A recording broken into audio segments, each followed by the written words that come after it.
She faked her death to escape the match. The Duke attended her funeral. Rise and shine, wife. The chapel smelled of lilies and lies. Sebastian Ashworth, the Duke of Thornbury, stood at the back of the modest stone building and watched mourners file past a closed coffin draped in white silk. He had not planned to attend. Indeed, he had told his secretary that morning that there was no point. He had never met the woman, had exchanged no letters with her, had nothing to grieve but a business arrangement gone awry. And yet here he stood, his black coat absorbing what little autumn light filtered through the narrow windows, feeling something he could not quite name settle in his chest, like river silt. The Baron Blackwood sat in the front pew, his face a mask of rigid fury rather than grief.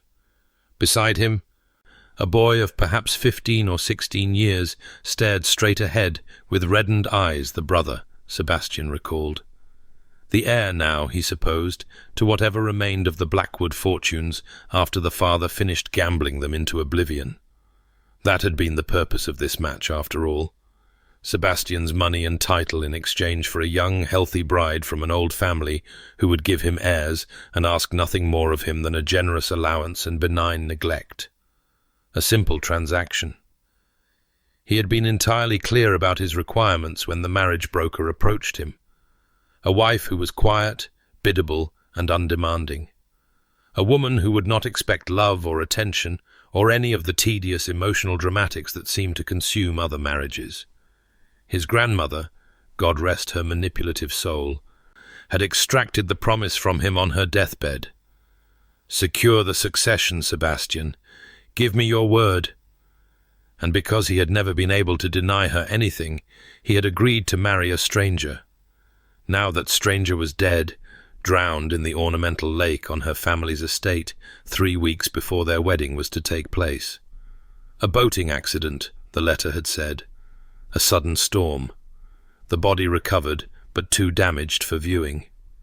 Sebastian's jaw tightened as he studied the closed coffin. Something about the tableau before him rang false, though he could not identify what. Perhaps it was the Baron's obvious anger, barely concealed beneath a thin veneer of appropriate grief. Perhaps it was the way the household servants clustered together, not weeping but watchful, exchanging glances he could not interpret. Perhaps it was simply his own nature. He had learned long ago that people lied more often than they told the truth, and he had stopped expecting honesty from anyone. The vicar droned on about dust and ashes and the mysterious workings of Providence. Sebastian let the words wash over him without penetrating. He had attended enough funerals in his 32 years, his mother when he was 6, his father when he was 19, his grandmother 3 months ago, the loss that still sat like a stone in his chest. And before that, 10 years ago now, the funeral that had broken something in him that he suspected would never be repaired. Eleanor. He did not permit himself to think her name often. Lady Eleanor Vance, daughter of the Earl of Meridian, who had been 17 to his 22 when they became betrothed. Who had laughed at his terrible jokes and dragged him to the theatre and written him letters full of dreadful poetry that he had kept in a locked box until the day she died. She had caught a fever while he was in Scotland on business, and by the time he returned, she was already in the ground. He had not even been able to say goodbye. That was the day Sebastian Ashworth became the Stone Duke. It was easier, he discovered, to feel nothing than to risk feeling everything. Safer to be cold than to warm himself at a fire that might go out without warning. For 10 years he had conducted his life with the precision of a military campaign, permitting no attachments beyond his grandmother, expecting nothing from anyone, offering nothing in return. And now Miss Honoria Blackwood had drowned herself, or been drowned, or fallen, or whatever had actually occurred, and Sebastian found himself standing at the funeral of yet another woman. He had failed. Not through absence this time, but through something perhaps worse. Through indifference. Through viewing her as nothing more than a clause in a contract, a portrait on a wall, a means to an end. He had seen the portrait exactly once, delivered to his townhouse shortly after the betrothal was formalized. It showed a young woman with auburn hair scraped back severely from a pale face, her expression as blank as a closed door. She wore white, clutched a book in her lap, as if uncertain what to do with her hands, and stared out of the canvas with eyes that told him absolutely nothing about the person behind them. He had looked at it for perhaps 30 seconds, noted that she was neither ugly nor beautiful, but simply adequate, and instructed his butler to hang it in the gallery with the other family portraits. He had not looked at it again. Now he supposed someone would have to take it down. The service concluded. Sebastian watched the mourners file past the coffin, touching the silk, murmuring prayers. The Baron stood stiffly, accepting condolences with a tight-lipped expression that suggested he was calculating the financial implications of his daughter's death. The boy, the brother, had tears streaming openly down his face, and something in his obvious, unguarded grief made Sebastian's chest constrict. He should leave. He had done his duty by appearing, demonstrating that the Duke of Thornbury honoured his commitments even when those commitments had been rendered moot by death. There was nothing more to be accomplished here. No comfort he could offer to a family who were strangers, no grief he could perform that would not be performative. And yet he lingered. A woman near the front caught his attention, a lady's maid perhaps, or a companion, wearing the black of deep mourning, with a veil obscuring her features. She stood apart from the other servants, her posture oddly rigid, her gloved hands clenched at her sides. As Sebastian watched, she turned her head slightly in his direction, and though he could not see her face through the dark lace, he had the uncanny sensation that she was staring directly at him. A moment later, she slipped through a side door and vanished. Sebastian frowned. The entire scene felt wrong, like a play performed by actors who had not properly rehearsed their parts. But what did it matter? Miss Honoria Blackwood was dead. The contract was void. His grandmother could not hold him to a promise that God himself had rendered impossible to keep. He was free to return to his solitary existence, to his cold townhouse and his empty title and his carefully constructed walls. He turned and walked out of the chapel without speaking to anyone. The autumn air hit his face like a slap, sharp with the promise of coming winter. His carriage waited at the end of the lane, his driver stamping his feet against the chill. Sebastian paused on the stone steps, looking up at the grey sky, and permitted himself one moment of something that felt disturbingly like regret. He had never even learned what colour her eyes were. The portrait had been done in half-light, rendering them indistinct, neither brown, nor green, nor blue, but simply dark. He would never know now whether they had sparked with intelligence or glazed with boredom, whether they had been kind or cruel or merely empty. He would never know anything about her at all. "Your Grace?" His driver had approached, concern evident in the man's weathered face. Sebastian realized he had been standing motionless on the steps for an inappropriately long time. "I am well, Harrison," he said, his voice carrying its usual cool distance. "Let us return to London." He did not look back at the chapel as the carriage pulled away. 3 months later, the Duke of Thornbury travelled to the Devonshire coast on business he would have preferred to delegate. The estate at Saltmere had been neglected for years. His father had won it in a card game and promptly forgotten it existed. And Sebastian had followed suit until his solicitor informed him that the property was either going to require significant investment or would need to be sold. Selling was the obvious choice. Sebastian had no attachment to the place and no desire to add another property to his already unmanageable portfolio. But his solicitor had also mentioned that several tenants' families had worked the land for generations, and that a sale to certain interested parties would likely result in their displacement. Sebastian might be cold, but he was not cruel. He would inspect the property himself, assess what was needed, and make a decision based on fact rather than convenience. At least that was what he told himself.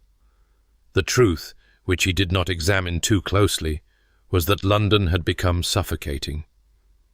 Society had moved on from the gossip about his broken betrothal, but he found himself unable to settle back into his old routines.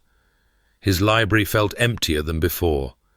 His dinners were silent in a way that had once been comfortable, but now seemed merely lonely. He had begun dreaming of funerals, sometimes Eleanor's, sometimes his grandmother's, sometimes a faceless woman in white silk, whom he had never troubled to meet. He needed distance. Saltmere would provide it. The village was smaller than he expected, a collection of stone cottages clustered around a small harbour, where fishing boats bobbed in the grey water. The inn.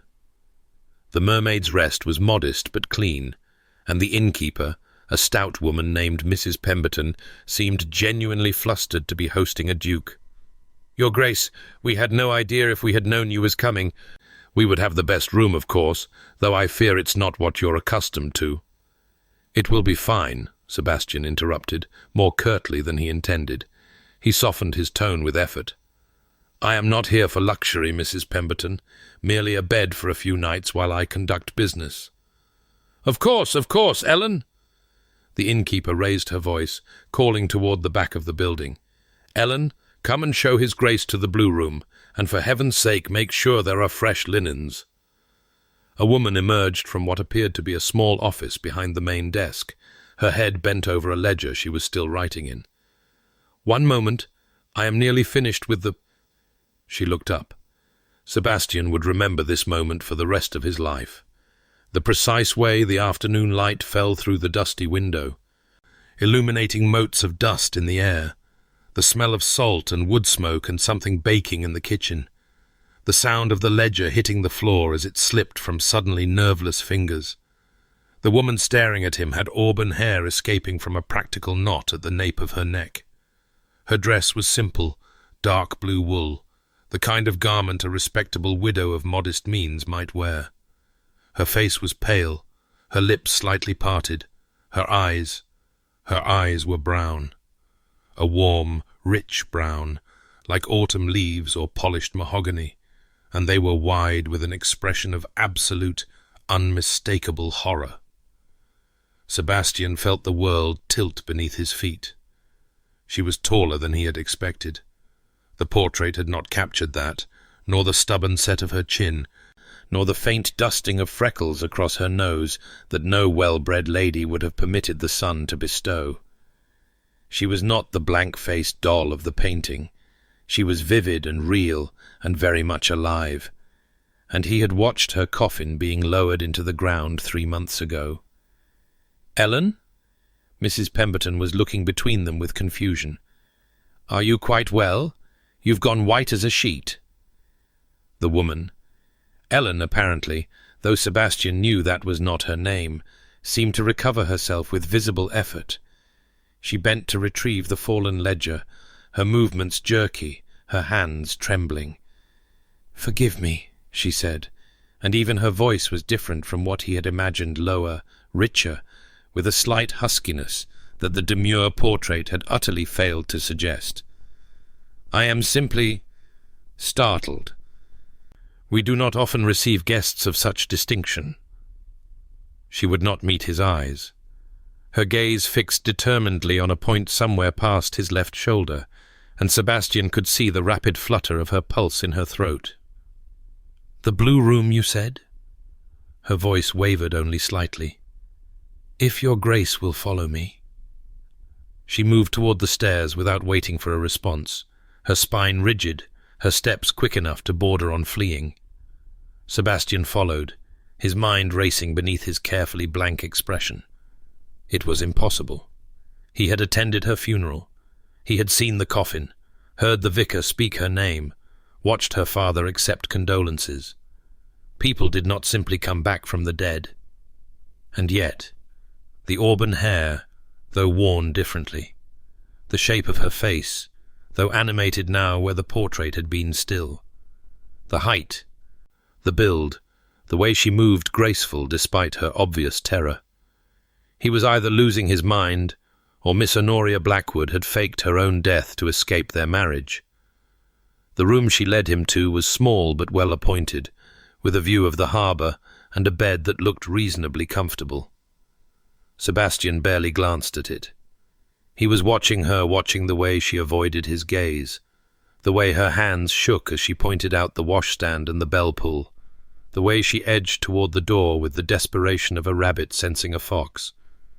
"Will there be anything else, Your Grace?" "Your name," he said. She flinched as if he had struck her. "I beg your pardon?" "Your name. Mrs. Pemberton called you Ellen, but she did not provide a surname." "Graves." The word came out too quickly. "Ellen Graves. I am a widow. I keep the accounts for the inn." She was backing toward the door now, not even bothering to disguise her retreat. "If you require anything further, Mrs. Pemberton will be happy to—" "Your accent is remarkably refined for a village bookkeeper." She froze. Sebastian saw her throat work as she swallowed. "I was educated above my station. My late husband was a scholar." "A scholar? How convenient." He took a step toward her, and she took a corresponding step back, her shoulders hitting the doorframe. "Tell me, Mrs. Graves, where were you educated?" "I fail to see how that is any of your Grace's concern." There. A flash of something in those brown eyes, not fear now, but temper, spirit, life. The portrait had shown him a doll. This woman was anything but. "You are correct," Sebastian said mildly. "It is none of my concern. I am merely making conversation." She did not believe him. He could see it in the set of her jaw, the way her chin lifted with something that looked remarkably like defiance. Good. He wanted her off balance. He wanted her scared and defensive and too flustered to maintain whatever ridiculous charade she had constructed.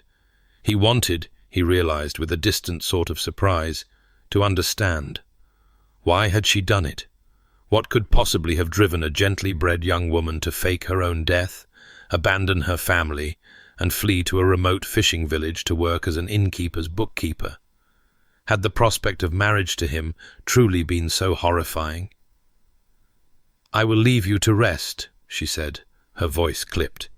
"Dinner is served at 7, but I can have a tray sent up if your Grace prefers privacy." "I will dine downstairs," Sebastian said. "With the other guests. Perhaps you will join me, Mrs. Graves? I find I am curious about this village and its inhabitants." Something flickered across her face. Fear, yes, but also a grim determination that he had to admire despite himself. "I do not dine with guests, Your Grace. It would not be appropriate." "A pity." He let her go. There was no point in confronting her now, not when he had no proof beyond an instinct and a resemblance. Better to watch, to wait, to gather evidence before making his move. If she was Honoria Blackwood, and with each passing moment he became more certain that she was, then she had committed fraud on a spectacular scale. She had made a fool of him, of her family, of society itself. She had looked at the prospect of becoming the Duchess of Thornbury and decided that death was preferable. Sebastian found, somewhat to his own surprise, that he was not angry. He was intrigued. He watched her for 3 days. It was perhaps the most interesting 3 days he had spent in years. The woman who called herself Ellen Graves was a study in contradictions, quiet and unassuming in company, yet sharp and competent when she thought herself unobserved. He watched her correct the innkeeper's accounts, identifying errors that would have cost the establishment significant sums. He listened from a table in the common room as she spoke fluent French to a merchant from Calais who had stopped for the night, negotiating terms for wine purchases with a skill that would not have been out of place in a London boardroom. He observed her interaction with the village children who ran errands for the inn, noting how her reserved demeanour softened when she spoke to them, how she slipped them extra coins when she thought no one was looking. She was intelligent. That much was abundantly clear. far more intelligent than the portrait or his own assumptions had suggested. She was also kind, in a quiet, practical way that asked for no recognition. And she was afraid. Not generally afraid, not the timid, shrinking Violet he had expected based on his requirements for a bride, but specifically afraid of him. She avoided his gaze, left rooms when he entered, invented excuses to be elsewhere whenever he attempted to engage her in conversation. When their paths crossed unavoidably, she kept her head down and her answers monosyllabic, every line of her body screaming with the desire to flee. It might have been amusing if it weren't so irritating. On the third night, Sebastian decided he had gathered enough evidence. The woman was unquestionably Honoria Blackwood. He had confirmed it through several observations. A small birthmark behind her left ear that matched a description in the marriage contract's health attestation, a habit of rubbing her right wrist when nervous that suggested she was naturally left-handed, as the contract had noted, a minor peculiarity that had been trained out of her, and most damningly, a letter she had received that afternoon addressed to H.B., which she had hastily shoved into her pocket when she noticed him watching. She was alive. She had deceived everyone, and legally she was still his betrothed. Sebastian waited until the common room had emptied of its last patron, until Mrs. Pemberton had retired for the night, and the fire had burned down to glowing embers. The woman who called herself Ellen Graves was in the small office behind the desk, bent over ledgers by candlelight, no doubt preparing to slip up to her tiny room in the servants' quarters without crossing his path. He stepped into the doorway, blocking her only exit. Her head came up. The candlelight caught the copper in her hair, turned her brown eyes to amber. For one moment, she looked like a painting, but not the cold, dead portrait he remembered. Something by Caravaggio, perhaps, all drama and shadow and fierce, defiant life. "Your Grace." Her voice was steady, but he could see her pulse hammering in her throat. "The common room is closed. If you require something—" "I require an explanation," Sebastian said. "Honoria." The name hit her like a physical blow. He watched the color drain from her face, watched her hands grip the edge of the desk as if it were the only thing holding her upright. "I don't know what you— Please do not insult us both with denials." He stepped into the room, and she pressed back against the wall behind her desk, trapped. "I attended your funeral. I watched your father accept condolences over your closed coffin. I have spent 3 months believing you dead, and the entire time you have been here, alive, working as a bookkeeper under an assumed name. You have the wrong person." Her voice shook now.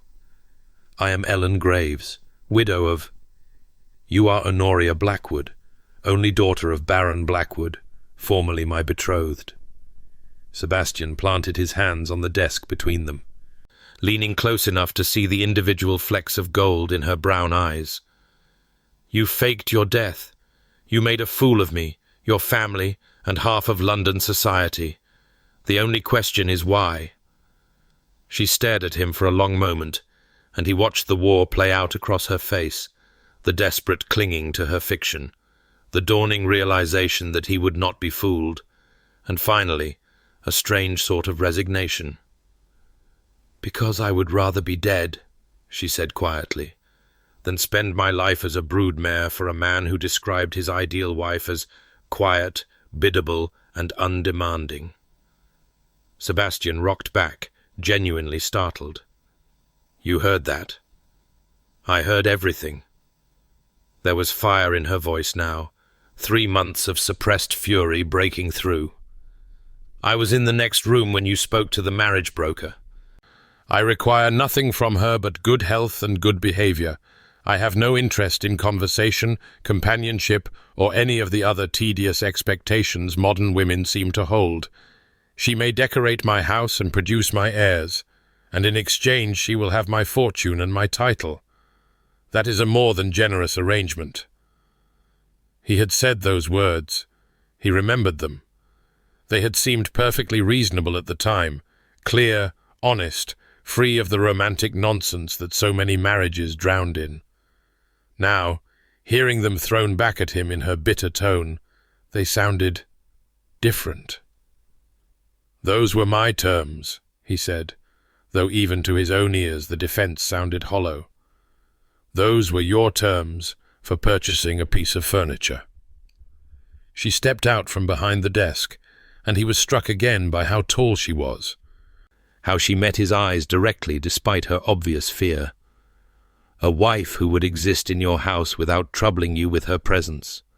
A woman so devoid of personality that she would never challenge or contradict, or God forbid speak to you unless spoken to. You did not want a partner, Your Grace. You wanted a ghost. And so you decided to become one. I decided to become myself. Her chin lifted, and despite the precariousness of her situation, she showed no sign of backing down. For the first time in my life, I am not my father's political pawn, or my mother's failed project, or your contractual obligation. I am Ellen Graves. I work for my living. I make my own choices. I exist for my own sake, not as an appendage to some man's legacy. Sebastian studied her, this woman who had chosen obliteration over marriage to him.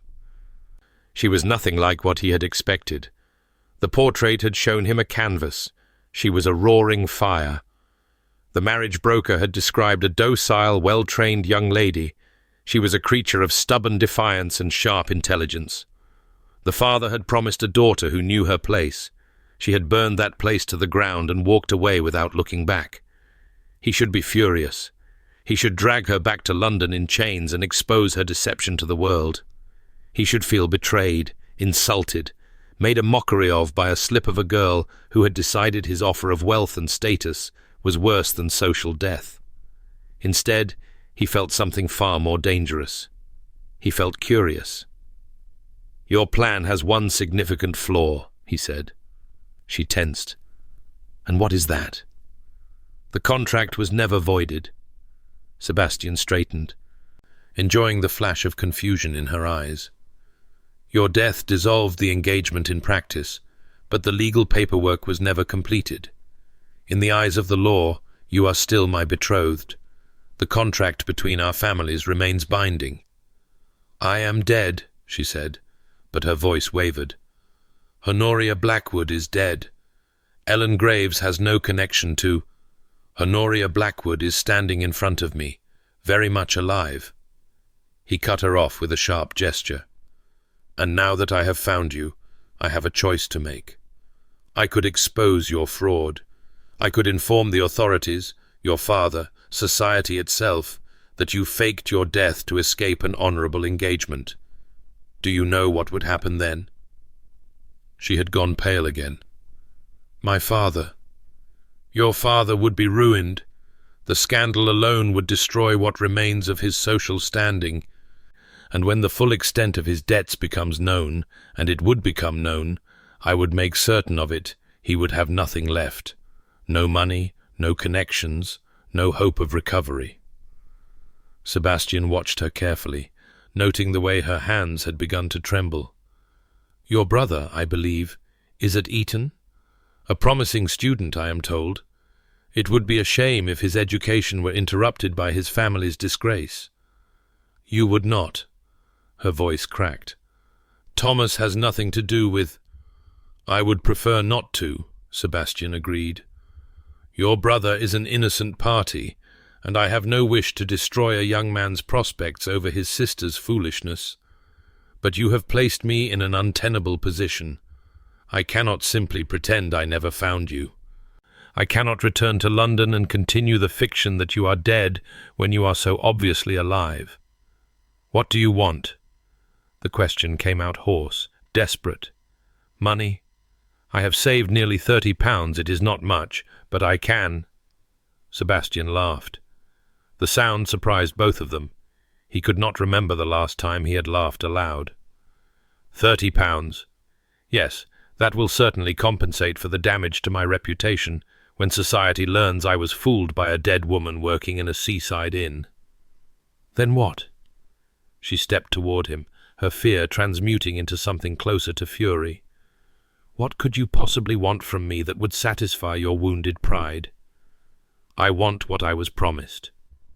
The words came out before he had fully considered them, but as soon as he spoke, he knew they were true. "I want a wife." She stared at him as if he had grown a second head. "You cannot be serious." "I am entirely serious."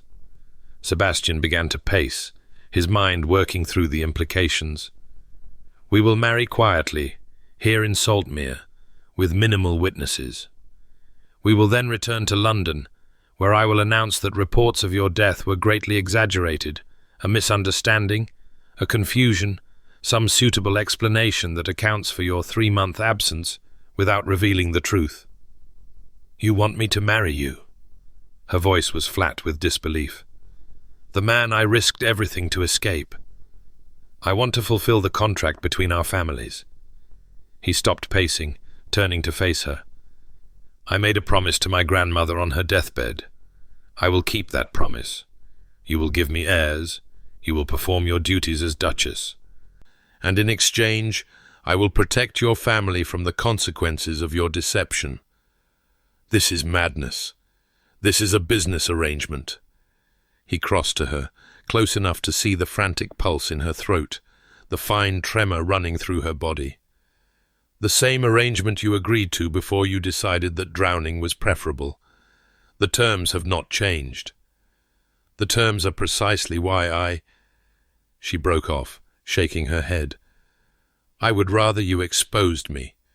I would rather face prison than—" "Prison?" Sebastian raised an eyebrow. "You flatter yourself. Fraud is a civil matter, not a criminal one. You would not go to prison, Miss Blackwood. You would simply be destroyed. Your reputation, your family's reputation, your brother's future, all of it gone. And for what? Because you objected to being quiet, biddable, and undemanding?" She flinched at her own words thrown back at her. "I would rather be destroyed as myself," she said quietly, "than saved as your possession." Something in her voice made Sebastian pause. There was real pain there, beneath the defiance. Real fear, though not the kind he had expected. She was not afraid of him physically, he realized. She was afraid of disappearing, of becoming the ghost he had described, existing in his house without existing at all. He thought of the portrait hanging in his gallery, the blank face, the empty eyes, the complete absence of the woman standing before him. What if the terms changed? She looked up, startled. "The terms cannot change," she said slowly. "You said yourself you want a wife who will perform her duties and give you heirs. That is what you have always wanted. A convenient arrangement with no inconvenient emotions." "I wanted that," Sebastian admitted, "because I believed that was all a wife could be. A contract fulfilled, a duty discharged. I did not consider that she might be—" He paused, searching for the right word. "Interesting. Interesting." She repeated the word as if it were a foreign language. "You faked your own death rather than marry me." Sebastian found himself almost smiling. "You reinvented yourself as a widow, moved to a remote village, took employment entirely beneath your station, and managed to deceive everyone for 3 months. That requires intelligence, courage, and a reckless disregard for consequences that I cannot help but find intriguing." "I was desperate." "You were resourceful." He studied her face, seeing not the portrait but the woman. The sharp wit, the stubborn chin, the fire in her eyes that refused to be extinguished even now, when her entire careful construction was crumbling around her. "I do not wish to marry a ghost, Miss Blackwood. I begin to think I never did. I simply did not know there was an alternative." She was silent for a long moment. When she spoke, her voice was careful, guarded. "What exactly are you proposing?" "Marriage, as agreed, but perhaps different from what either of us originally envisioned." Sebastian was aware that he was making this up as he went, departing entirely from the careful plan he had maintained for a decade. It was terrifying. It was exhilarating. "You will be my Duchess. You will appear at my side in society, host my entertainments, perform the expected duties. But you will not be required to disappear. You may speak, argue, contradict me within reason. You may have opinions and express them. You will be a partner rather than an ornament. And heirs?" His mouth twisted. "I will require heirs eventually. That is not negotiable. But I am not a monster, Miss Blackwood. I will not force you to my bed." How reassuring. Her voice dripped with sarcasm, but he could see something shifting in her expression. Fear giving way to calculation. Desperation giving way to something that looked almost like hope. "The alternative," he reminded her, "is ruin. For you, for your father, for your brother. I am offering you a chance to salvage something from the ashes of your spectacular deception. You are offering me a cage. I am offering you a cage with an open door." He held her gaze, willing her to understand. "You may hate it. You may hate me. But you will be alive. And your family will be protected. And you will have far more freedom as my Duchess than you would ever have had as a disgraced spinster dependent on your father's dubious mercy." She closed her eyes. He watched her face as she fought some internal battle, watched the moment when exhaustion won out over defiance. When she opened her eyes again, they were bright with unshed tears of fury or grief. He could not tell. "If I agree to this, you will agree to this." "If I agree," she continued, ignoring his interruption with a stubbornness he was beginning to recognize as characteristic, "I want your word as a gentleman, if that means anything to you, that you will not use this against me, that you will not throw my deception in my face every time I displease you, that whatever this marriage becomes, it will not be built on the constant threat of exposure." Sebastian considered. It was a reasonable request, more than reasonable, given the leverage he held, and he found, somewhat to his surprise, that he meant what he said next. "You have my word." She nodded slowly, a woman accepting a sentence rather than a proposal. "Then I suppose I have no choice." "You had a choice," Sebastian corrected. "You made it 3 months ago when you decided that death was preferable to marriage. Now you must live with the consequences." He turned toward the door, pausing at the threshold to look back at her. She stood where he had left her, small and fierce and utterly unlike anything he had expected. "We will marry tomorrow," he said. "I will make the arrangements with the vicar in the morning. I suggest you spend the night considering how you will explain your resurrection to London society." He was almost through the door when her voice stopped him. "You never asked." Sebastian turned. "Asked what?" "Why I did it." She met his eyes, and there was something raw in her expression now, something unguarded. "You know how, and you know that I did, but you never asked why. What was so terrible about the prospect of marrying you that I preferred to let everyone believe I was dead?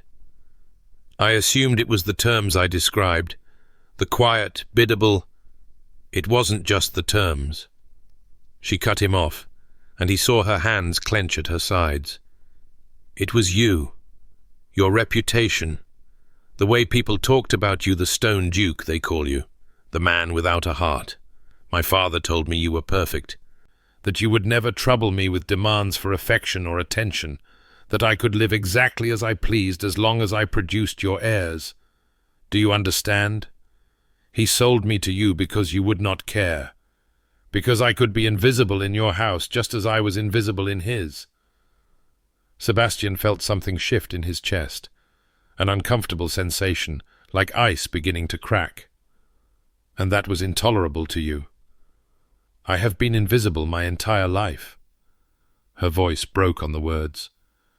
I thought if I could escape, if I could become someone else, someone who existed for her own sake, I thought I could finally matter, even if it was only to myself. The silence stretched between them. Sebastian should say something cutting perhaps, to remind her of her place, something dismissive, to make clear that her feelings were irrelevant to the arrangement they had agreed upon.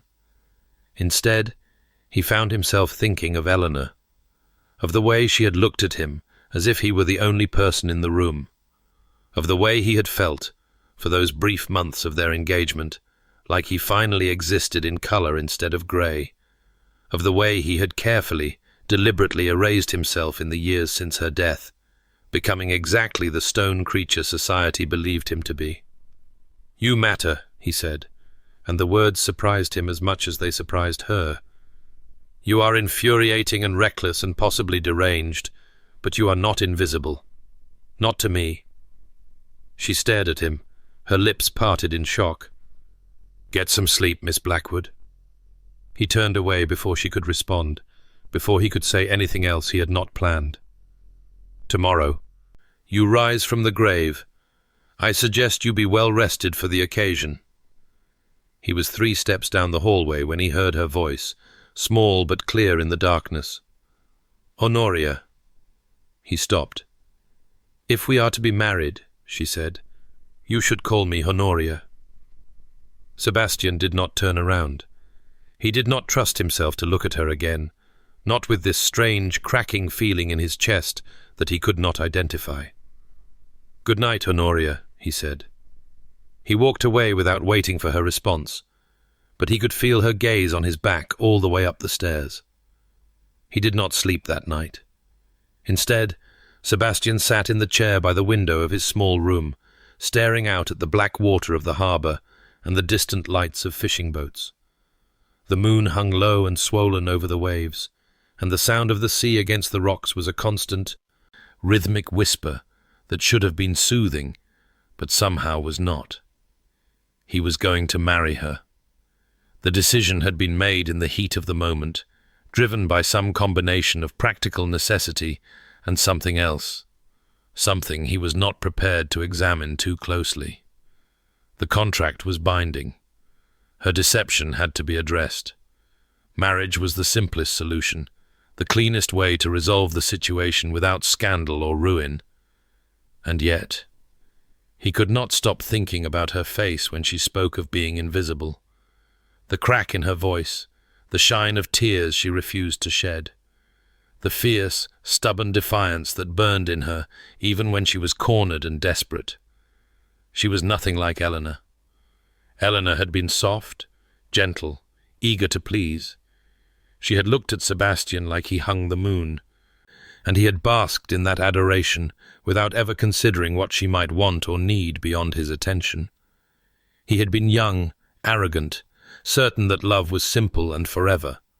He had been a fool. Honoria Blackwood would never look at him with adoration.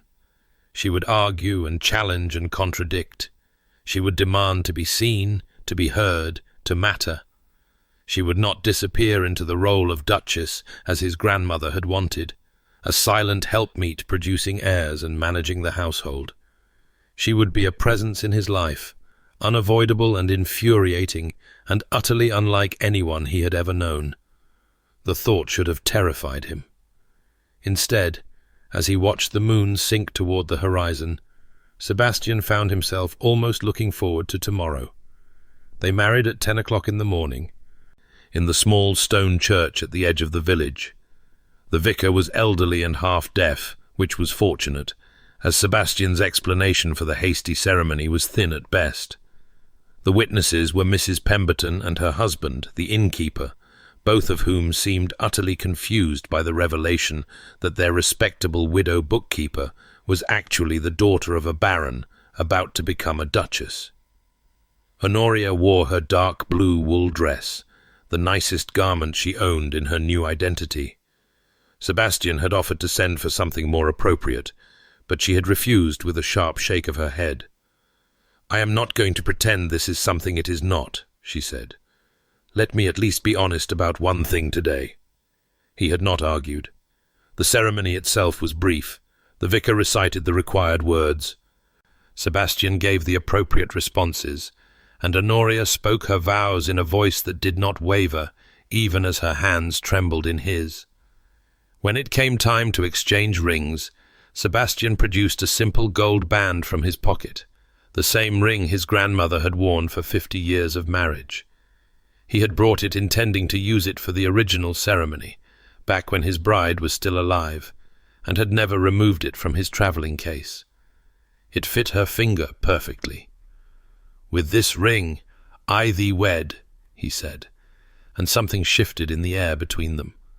For a moment, the ceremony felt real, not a practical arrangement, but a genuine joining, two people stepping together into an unknown future.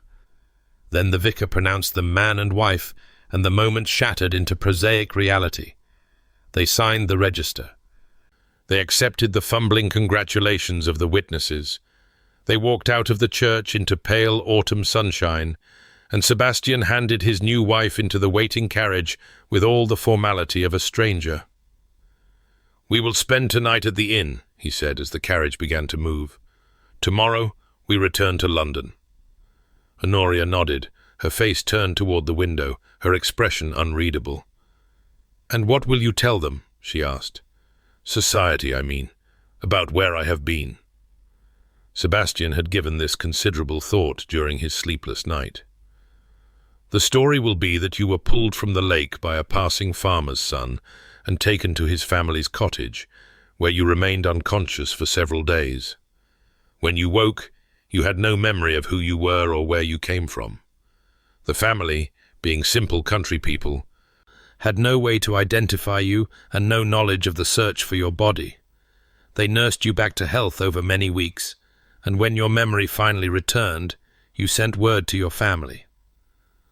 That does not explain why I was found in a Devonshire inn instead of a Hertfordshire cottage." "The family will have moved," Sebastian said. "The cottage will have burned down, some convenient disaster that makes verification impossible. By the time anyone thinks to question the story too closely, we will be firmly established in society, and the scandal will have faded. You have thought of everything." "I am thorough." He studied her profile, the stubborn set of her jaw, the tense line of her shoulders. "You may have to answer questions. If you can manage to be vague and tearful, society will accept the story out of politeness, if not belief. Nobody wants to force a traumatized young woman to relive her ordeal." She laughed, short and sharp. "Traumatized? Yes, I suppose I can manage that." The silence that followed was heavy with unspoken words.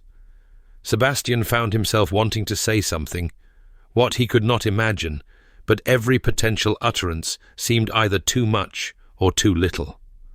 Finally, Honoria spoke again. "What happens now?" Her voice was quiet, stripped of the defiance she had worn like armor the night before. "Tonight, I mean." Sebastian understood what she was asking. The wedding night, the expectation of consummation that hung over every new marriage like a sword. "Nothing happens," he said. "I told you, I will not force you to my bed. We will have separate rooms. When and if we proceed, it will be." She turned from the window, her brown eyes searching his face as if looking for the lie. "Why? Why what? Why are you being kind?" The words seemed to cost her something. "You hold all the power. You could demand whatever you wanted. Why grant me even this much consideration?" Sebastian considered the question. The honest answer was complicated, a tangle of guilt and curiosity, and something he was not prepared to name. He settled for a partial truth. "Because I am not my father," he said, "and I will not start this marriage with brutality." She held his gaze for a long moment, and something passed between them, not understanding, not yet, but perhaps the beginning of possibility. "Thank you," she said quietly. Sebastian nodded once, and turned to look out his own window at the passing countryside. His new wife's presence, a warmth at the edge of his awareness that he could not ignore no matter how he tried. That evening they dined in their private parlour at the inn, a stilted affair of 2 formal courses and awkward silences. Honoria picked at her food, her eyes shadowed with exhaustion, her responses monosyllabic. Sebastian found himself cataloguing the small details of her appearance, the way candlelight caught the copper strands in her hair, the delicate bones of her wrists, the stubborn set of her mouth even in repose. She was beautiful, he realized, not in the pale, conventional way of the portrait, but in a vivid, living way that made the portrait seem like a mockery. How had the artist failed so completely to capture her? Had she deliberately made herself bland for the sitting, knowing that a more accurate representation might make her more desirable and thus harder to escape? He would not have put it past her. "You should sleep," he said, when the meal was finally over and the plates cleared away. "Tomorrow will be difficult." "I am aware." She rose from her chair, and he saw the slight tremor in her hands that she tried to hide by clasping them together. The return of a dead woman is bound to be eventful. "I will handle the most difficult parts. You need only be present and look appropriately fragile." Her laugh was bitter. "Fragile? Yes, that is certainly what I am known for."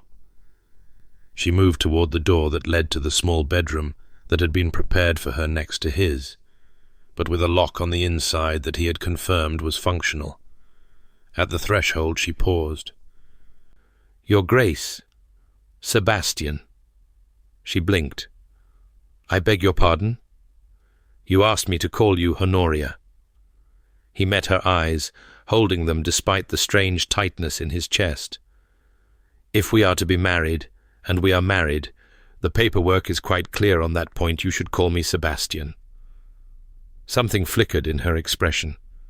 Surprise, perhaps, or the faintest hint of warmth. "Sebastian," she repeated, as if testing the word. "Very well.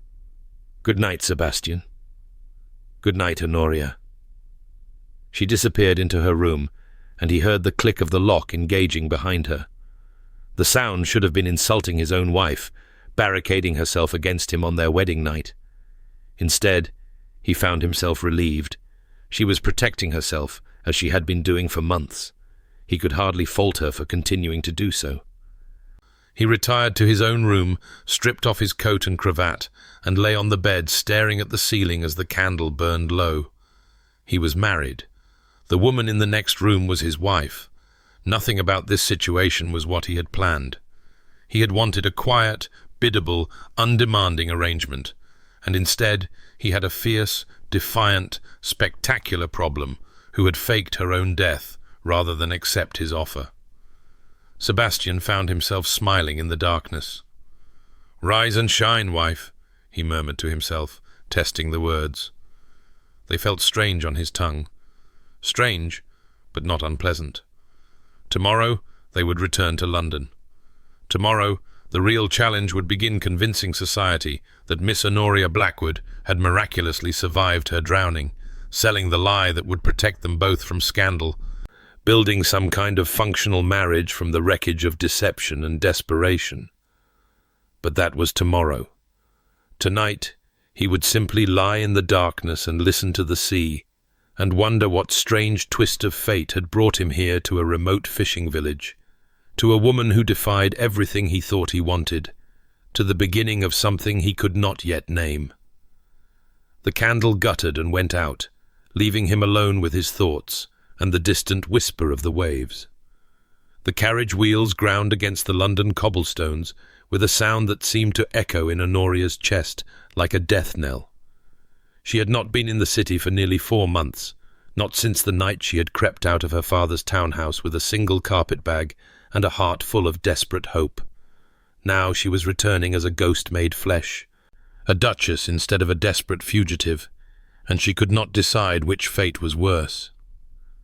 Sebastian sat across from her in the carriage, his face composed into its customary mask of aristocratic indifference.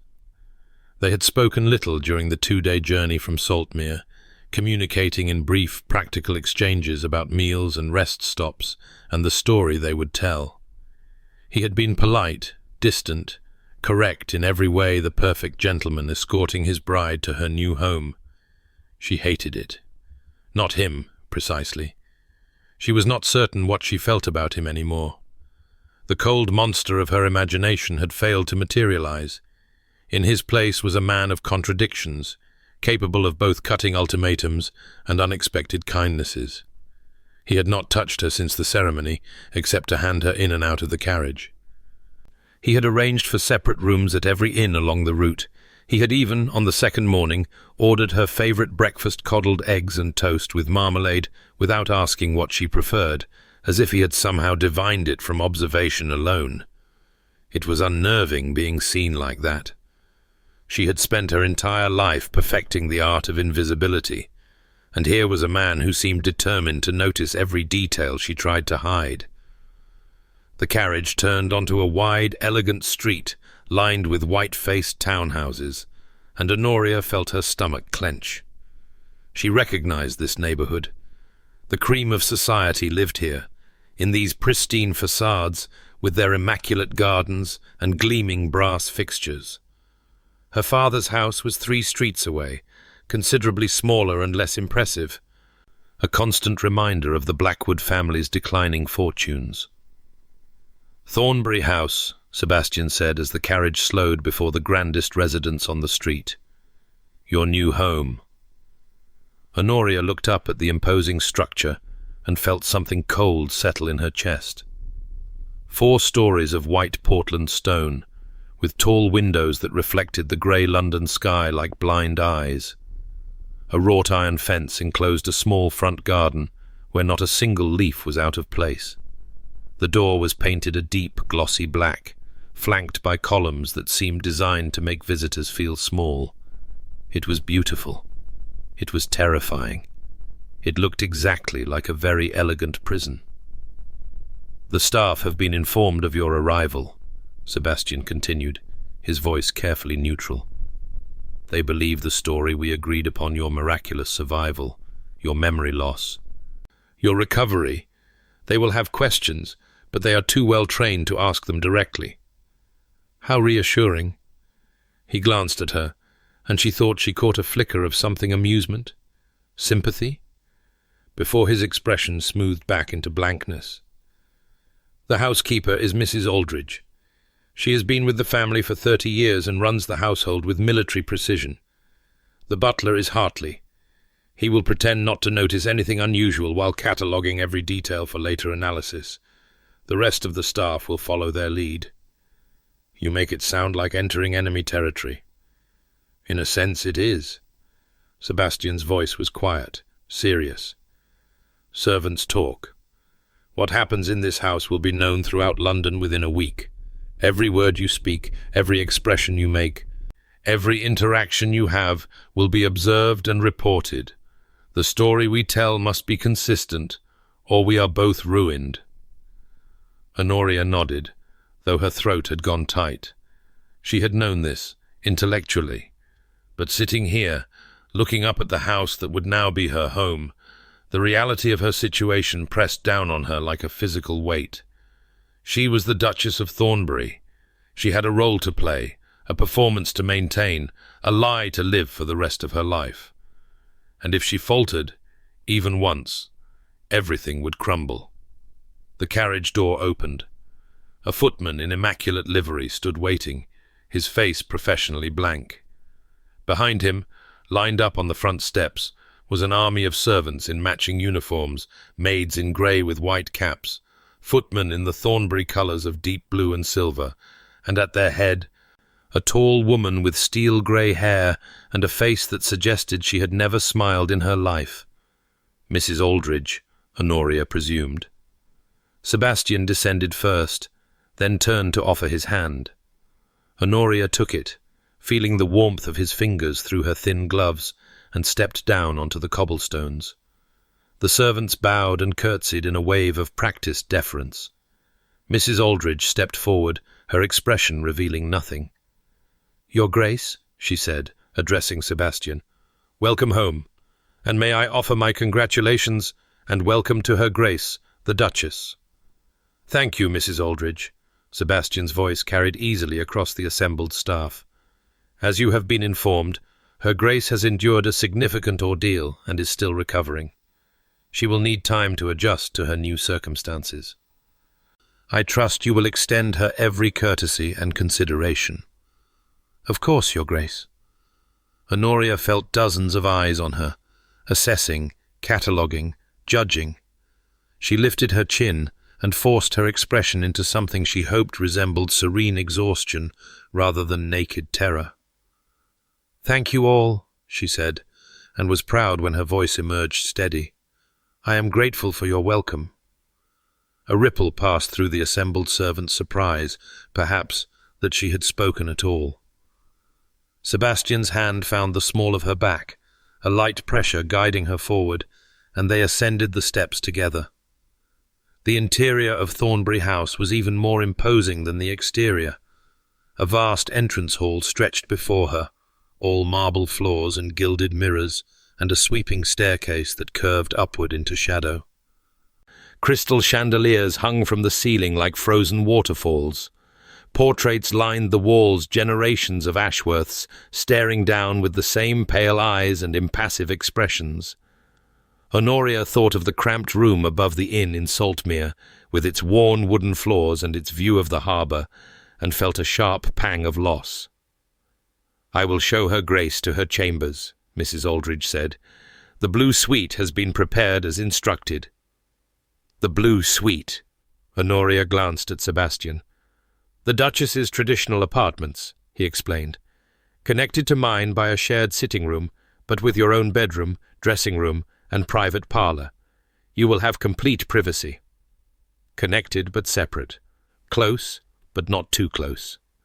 A physical manifestation of the terms he had outlined, proximity without intimacy, partnership without demands."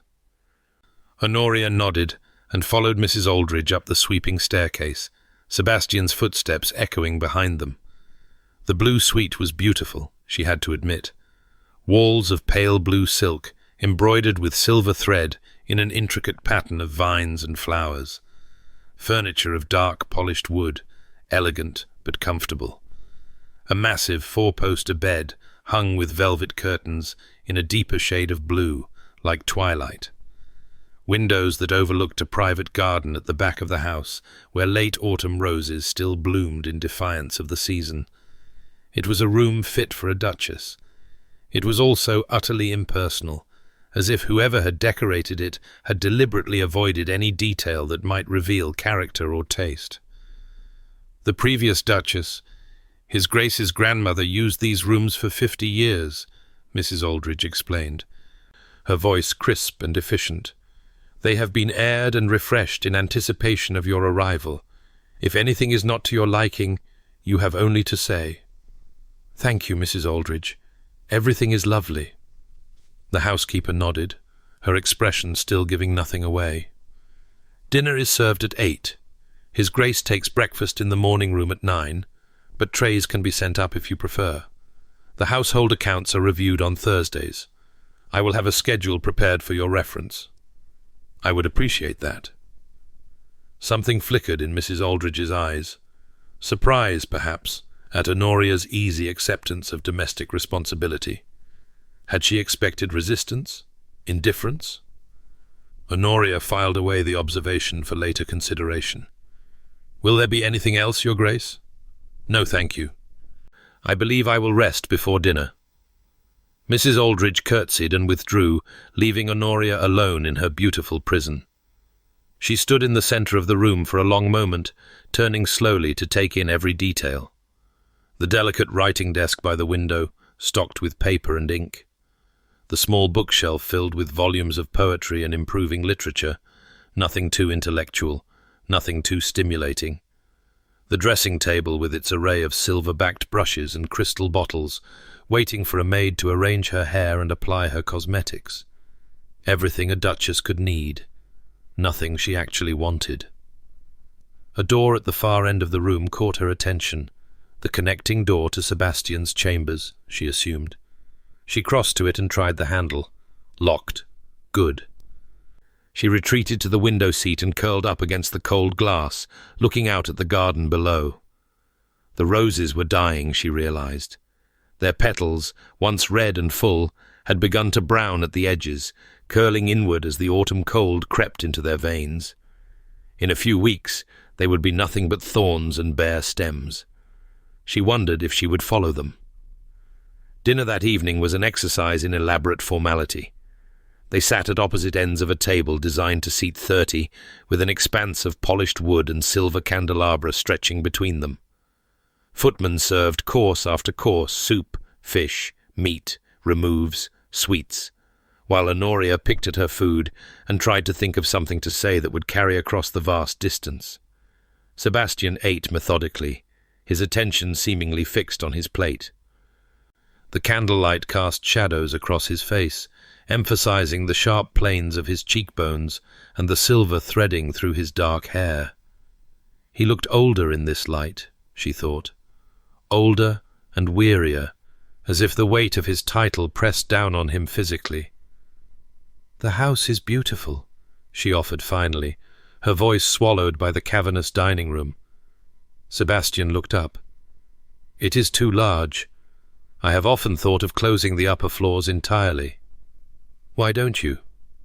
"Tradition." The word came out flat, weighted with something she could not identify. "The Dukes of Thornbury have maintained this house for 200 years. My grandmother would have been horrified by any reduction in its grandeur." "Your grandmother sounds formidable." "She was." A pause. "She would have liked you, I think." Honoria blinked, uncertain how to respond to the unexpected observation. "I find that difficult to believe." "Why?" "Because you faked your own death rather than marry her grandson." Sebastian's mouth quirked in what might have been a smile. "She always appreciated audacity, and she had no patience for women who allowed themselves to be pushed around by circumstance. And yet she pushed you into an arranged marriage. She suggested, strongly, repeatedly."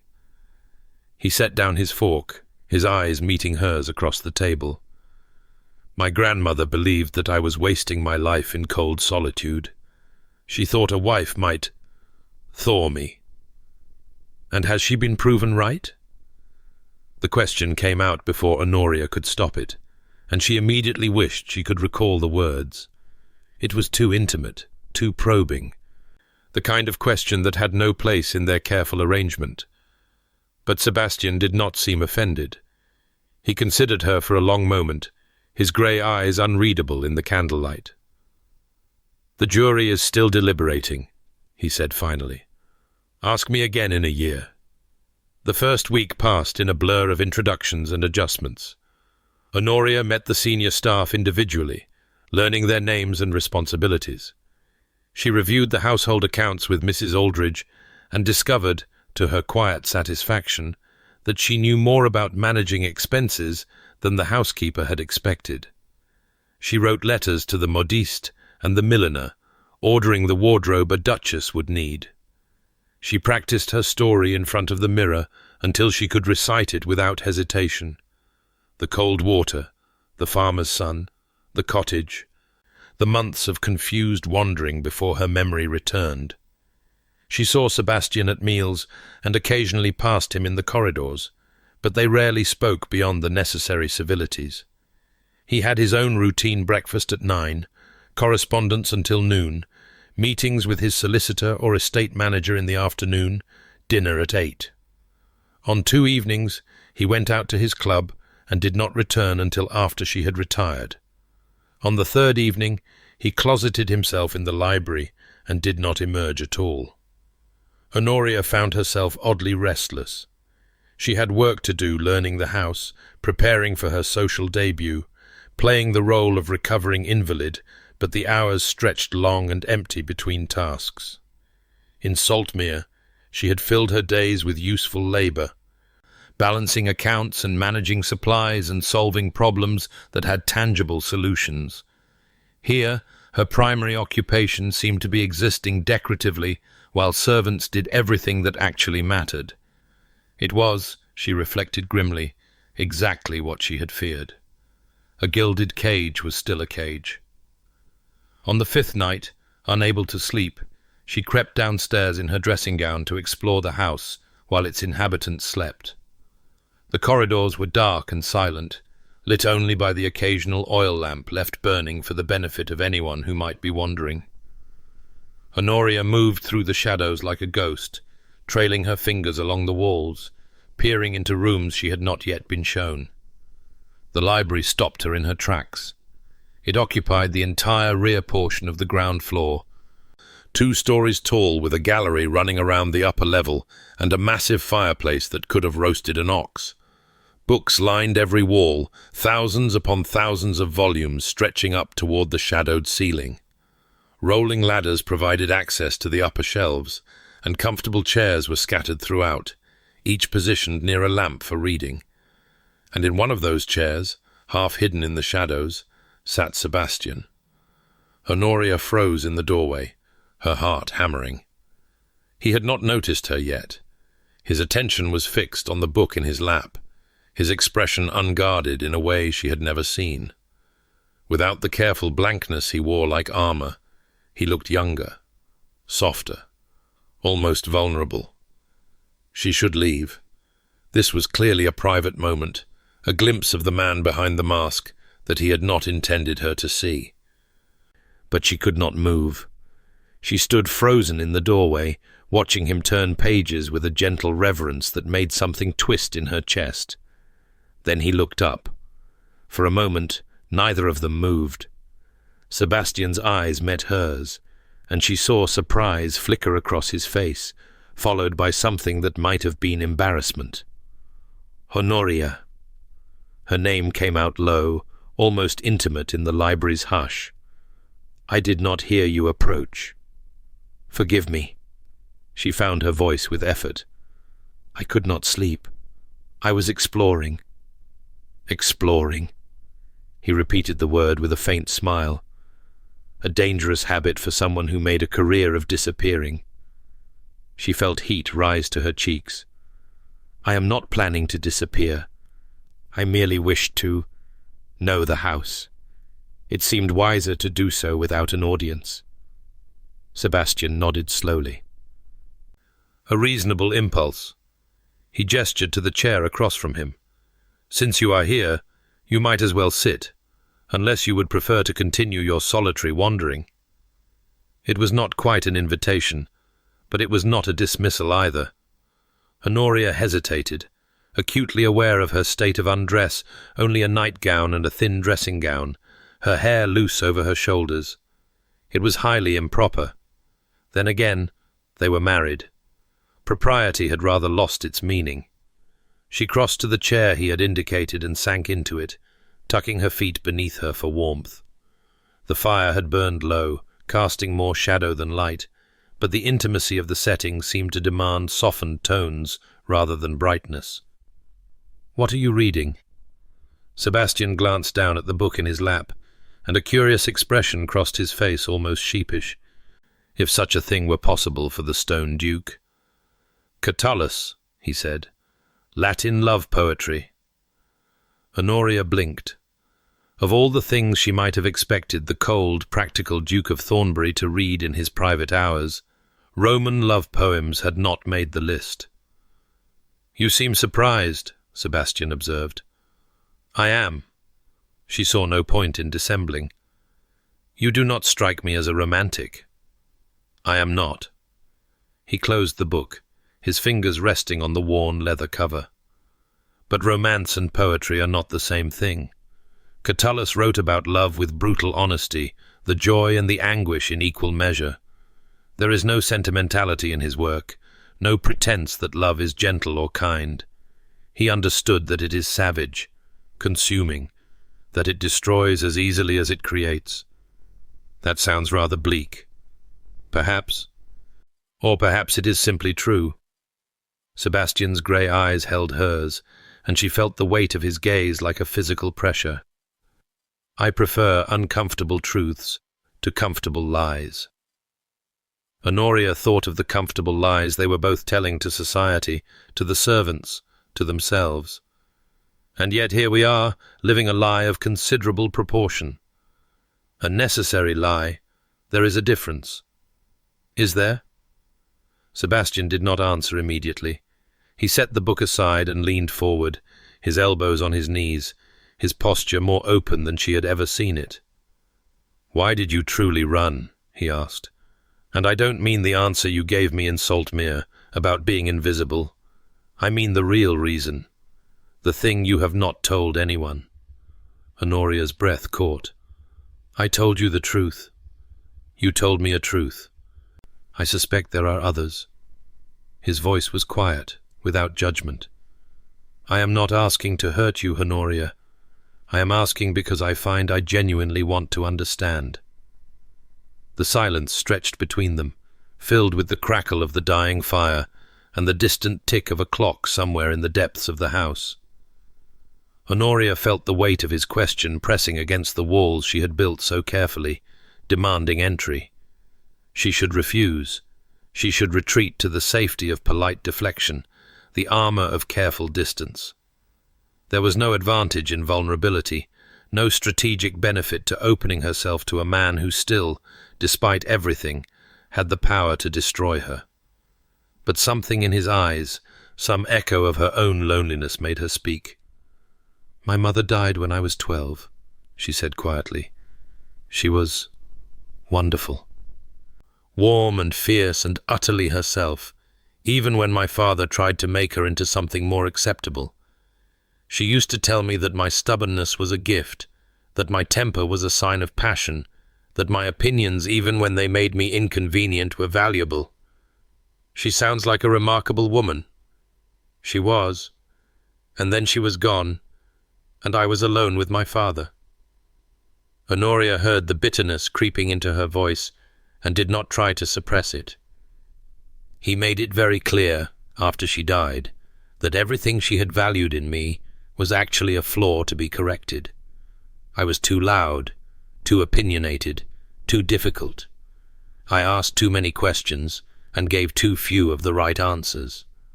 I was, in short, unmarriageable." Clearly he found a solution to that problem. "He found you."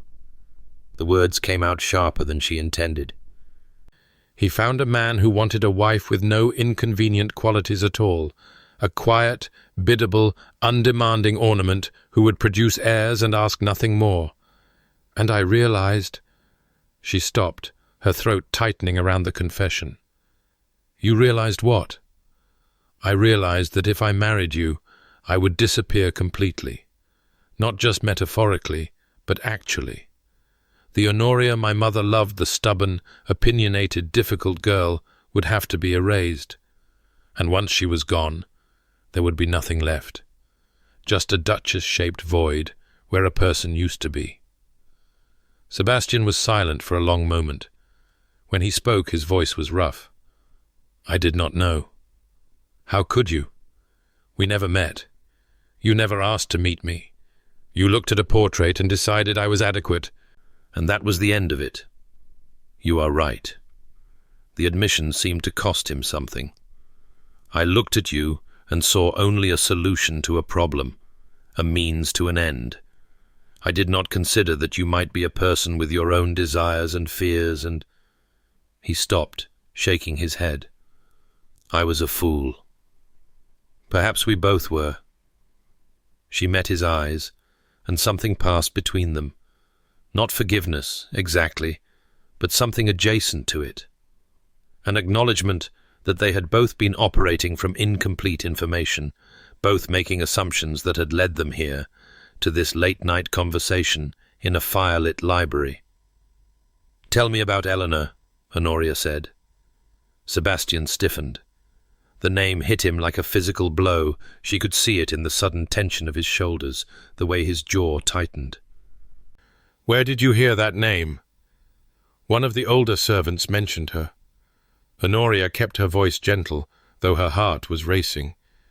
"She said Lady Eleanor was your first betrothed, that she died before your wedding." "Yes." The single syllable hung in the air between them, heavy with everything it did not say. "You do not have to tell me," Honoria said. "I should not have asked." "No." Sebastian released a breath that was almost a sigh. "If you are to understand why I am the way I am, you should know about Eleanor." He rose from his chair and moved to the fireplace, standing with his back to her as he stared into the dying embers. When he spoke, his voice was distant, as if he were reciting a story that had happened to someone else. "I was 22 when we became betrothed. She was 17. The arrangement was advantageous to both families, but that was incidental. I would have married her regardless. She was—" He paused, searching for words. "She was sunlight. Everything I was not. Warm and laughing and so full of life that I could not imagine the world without her in it. You loved her. I worshipped her." The correction was gentle but firm. "I put her on a pedestal and adored her from below, and I never once stopped to consider whether that was what she wanted or needed. I was so busy basking in her brightness that I did not notice when she began to fade." Honoria felt her chest constrict. "What happened?" "I went to Scotland.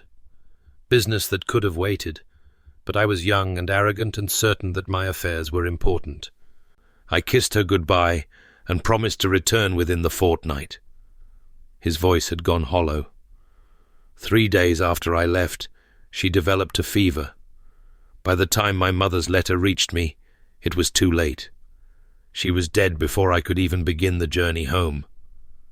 "Sebastian, I did not say goodbye." He turned to face her, and she saw something raw in his expression. Old grief, still unhealed after a decade. "She died alone, calling for me, and I was 300 miles away discussing wool prices. It was not your fault." "No?" His laugh was harsh. "I left her. I chose business over her. If I had stayed, you could not have known. Illness takes people without warning. Your presence might have made no difference at all. Or it might have made all the difference in the world." He shook his head. "I will never know. That is the point. I will spend the rest of my life not knowing, and the not knowing is its own particular torment." Honoria rose from her chair. She moved toward him without conscious thought, drawn by the pain in his voice and the desperate need to offer some kind of comfort. She stopped an arm's length away, uncertain how to bridge the remaining distance. "So, you closed yourself off," she said softly. "You became the Stone Duke because feeling nothing was safer than feeling everything." "I became the Stone Duke because I could not bear to care about anyone again." His eyes met hers, and she saw the ghosts swimming in their grey depths. When you love someone, you give them power over you. The power to leave, the power to die, the power to destroy you simply by existing and then ceasing to exist. I decided that I would never give anyone that power again. But you agreed to marry me. I agreed to a transaction, an arrangement without affection, without attachment, without risk. A wife who would ask nothing of my heart, because I had made it clear I had no heart to give. And instead you got me. Honoria heard the catch in her own voice. A woman who would rather die than be invisible. Sebastian reached out. His fingers brushed her cheek, feather light, tentative, as if he expected her to flinch away. She did not flinch. "I begin to think," he said quietly, "that getting you was the best thing that could have happened, even if I did not know it at the time, even if I fought against it with everything I had. Sebastian, you should go to bed." He dropped his hand, stepped back, and the moment shattered like glass. "It is late, and tomorrow you must begin your campaign to conquer London society. You will need your strength." Honoria stared at him, thrown by the abrupt shift. "That is all you have to say?" "What else would you have me say?" 1,000 possible responses rose to her lips. Questions, accusations, demands for clarity in a situation that seemed to grow more complicated by the hour. But she swallowed them all. He had given her a piece of himself tonight, a glimpse behind his walls, and she sensed that pushing for more would only cause those walls to rise higher. "Good night, Sebastian," she said. "Good night, Honoria." She felt his gaze on her back as she left the library, carrying the weight of his confession like a stone in her chest. The next morning, everything was different. It was nothing she could point to, specifically no grand gesture, no dramatic declaration. But something had shifted between them in that firelit library. Some barrier had crumbled, and in its place was a new awareness that hummed beneath every interaction. Sebastian looked at her differently, not with cold assessment or calculated distance, but with a warmth that caught her off guard. He asked her opinion at breakfast, actually asked, and listened to her answer as if it mattered. He suggested she might like to review the library's collection, since she clearly appreciated books. He mentioned, almost casually, that he had instructed Mrs. Aldridge to remove all the insipid volumes of improving literature from her rooms and replace them with more substantial fare. "How did you know I found them insipid?" "You have the look of a woman who reads philosophy for pleasure." His mouth quirked. "The collection of sermons and moral tales was an insult to your intelligence." Honoria felt something flutter in her chest, a dangerous sensation, one she tried to suppress without success. "Thank you." "Thank me by selecting some titles that won't put you to sleep. The library is at your disposal." It was a small kindness, perhaps, but it meant that he had noticed, that he had thought about what she might want, that she was not, after all, invisible to him. The realization was more terrifying than anything that had come before. The following week, Lady Ashworth came to call. She arrived without warning, or rather, without warning to Honoria, though Sebastian seemed entirely unsurprised to find his elderly aunt waiting in the drawing-room when they returned from a morning drive. "Sebastian, there you are." Lady Ashworth was a small, bird-like woman in her 70s, with bright eyes that seemed slightly unfocused and a manner of speaking that wandered charmingly from topic to topic. "And this must be your bride, the dead one. How delightful that you are not dead after all, my dear. Death is so inconvenient, don't you find?" "Aunt Matilda." Sebastian bent to kiss her cheek. "I was not expecting you." "No, I imagine not. But I heard you had married, and I simply had to come and see for myself. Your mother always said you would never marry, you know. She was quite convinced you would die a bachelor and leave the title to that dreadful cousin of yours. What was his name? The one with the teeth." "Reginald." "Yes, Reginald. Terrible man. His teeth remind me of a horse I once owned. Not a pleasant horse, mind you. A biter." Lady Ashworth turned her wandering attention to Honoria, who had been standing frozen in the doorway. "Come here, child. Let me look at you." Honoria approached cautiously, uncertain what to expect. Lady Ashworth seized her hands with surprising strength and peered up into her face with those bright, unfocused eyes. "You're not what I expected," the old woman announced. "The portrait made you look rather like a codfish, dead-eyed and gaping, but you have spirit, I can see it. That's good. Sebastian needs spirit. He has entirely too little of his own." "Aunt Matilda." "Don't Aunt Matilda me, boy. I am 73 years old, and I will say what I please." She released Honoria's hands and patted her cheek with surprising gentleness. "You'll do. Yes, I think you'll do very nicely." Honoria found herself fighting a smile. "Thank you, Lady Ashworth. Call me Aunt Matilda. Everyone does, whether they're family or not. I find it creates a sense of obligation that is very useful for extracting favours." The old woman's eyes twinkled. "Now, Sebastian, ring for tea. I have travelled all the way from Bath to meet your wife, and I expect to be refreshed."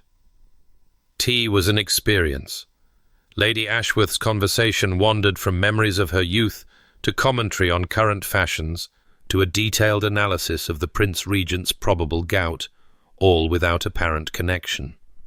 She ate 3 cucumber sandwiches and 2 slices of cake while simultaneously complaining about her digestion. She asked Honoria intrusive questions about her ordeal and then seemed to forget she had asked before Honoria could finish answering. And yet, beneath the apparent confusion, Honoria sensed a sharp intelligence at work. Lady Ashworth's eyes might wander, but they noticed everything. She saw the careful distance between Sebastian and Honoria, the tension beneath their polite exchanges, the way they looked at each other when they thought the other wasn't watching. "You remind me of his grandmother," Lady Ashworth said, during a rare moment when Sebastian had stepped out to speak with Hartley. Not in appearance, Margaret was fair, like all the Ashworths, but in temperament. She had that same stubborn set to her jaw, that same fire in her eyes. I will take that as a compliment. As you should. Margaret was a formidable woman. She terrified my brother Sebastian's grandfather, and he adored her for it. The Ashworth men need women who will stand up to them. Otherwise they become insufferable. Honoria smiled despite herself. I believe I can manage that. Yes. Lady Ashworth's wandering gaze sharpened suddenly, fixing on Honoria with disconcerting intensity. I believe you can. You love him, don't you? The question hit Honoria like a blow to the chest. I what? Don't dissemble, child. I may be old and easily confused, but I am not blind. You watch him when he's not looking. You lean toward him when he speaks. You flush when he touches your hand, even in passing. Lady Ashworth nodded with satisfaction. You love him, or you are beginning to. I barely know him. That is entirely irrelevant. Love rarely waits for proper introductions. The old woman leaned forward, her voice dropping to a conspiratorial whisper. The question is whether he loves you back. And that, my dear, is something I cannot tell. Sebastian has spent 10 years learning to hide his heart so thoroughly that I sometimes wonder if he can find it himself. Honoria thought of the library, the firelight, the raw grief in Sebastian's voice as he spoke of Eleanor. He had loved once, deeply and devastatingly. The question was whether he was capable of loving again, and whether she wanted him to. He is a good man, Lady Ashworth continued. Better than he allows himself to be. Better than the world has given him credit for. But he is afraid, child. Afraid of feeling, afraid of losing, afraid of all the things that make life worth living. If you want his heart, you will have to be patient, and you will have to be brave. I am not sure I want his heart. No? Lady Ashworth's smile was knowing. Then why are you blushing? Sebastian returned before Honoria could formulate a response, saving her from having to acknowledge the truth of the old woman's observation. She did not want to love Sebastian Ashworth, but want and reality, she was learning, were very different things. The ball at Lord Pemberton's was Honoria's first official appearance as the Duchess of Thornbury. She had prepared for weeks, gowns fitted, hair styled, every possible question anticipated and rehearsed. Sebastian had coached her on the names and gossip of society's most important figures. Mrs. Aldridge had provided detailed intelligence on which hostesses would be friendly and which would be looking for any excuse to cut her. The story of her miraculous survival had been carefully seeded through carefully chosen channels, so that by the time she actually appeared, most of society was already half convinced of its truth. None of it prepared her for the reality of walking into that ballroom on Sebastian's arm. The noise hit her first hundreds of voices, laughing and gossiping and exclaiming. Then the lights, a constellation of candles reflected in mirror after mirror until the room seemed to blaze like the sun. Then the eyes, dozens of them, hundreds of them, turning toward the entrance where the Duke and Duchess of Thornbury had been announced. For one terrible moment, Honoria froze. She felt Sebastian's hand tighten on her arm, felt him lean close to murmur in her ear, "Breathe. You are the Duchess of Thornbury. You belong here as much as any of them.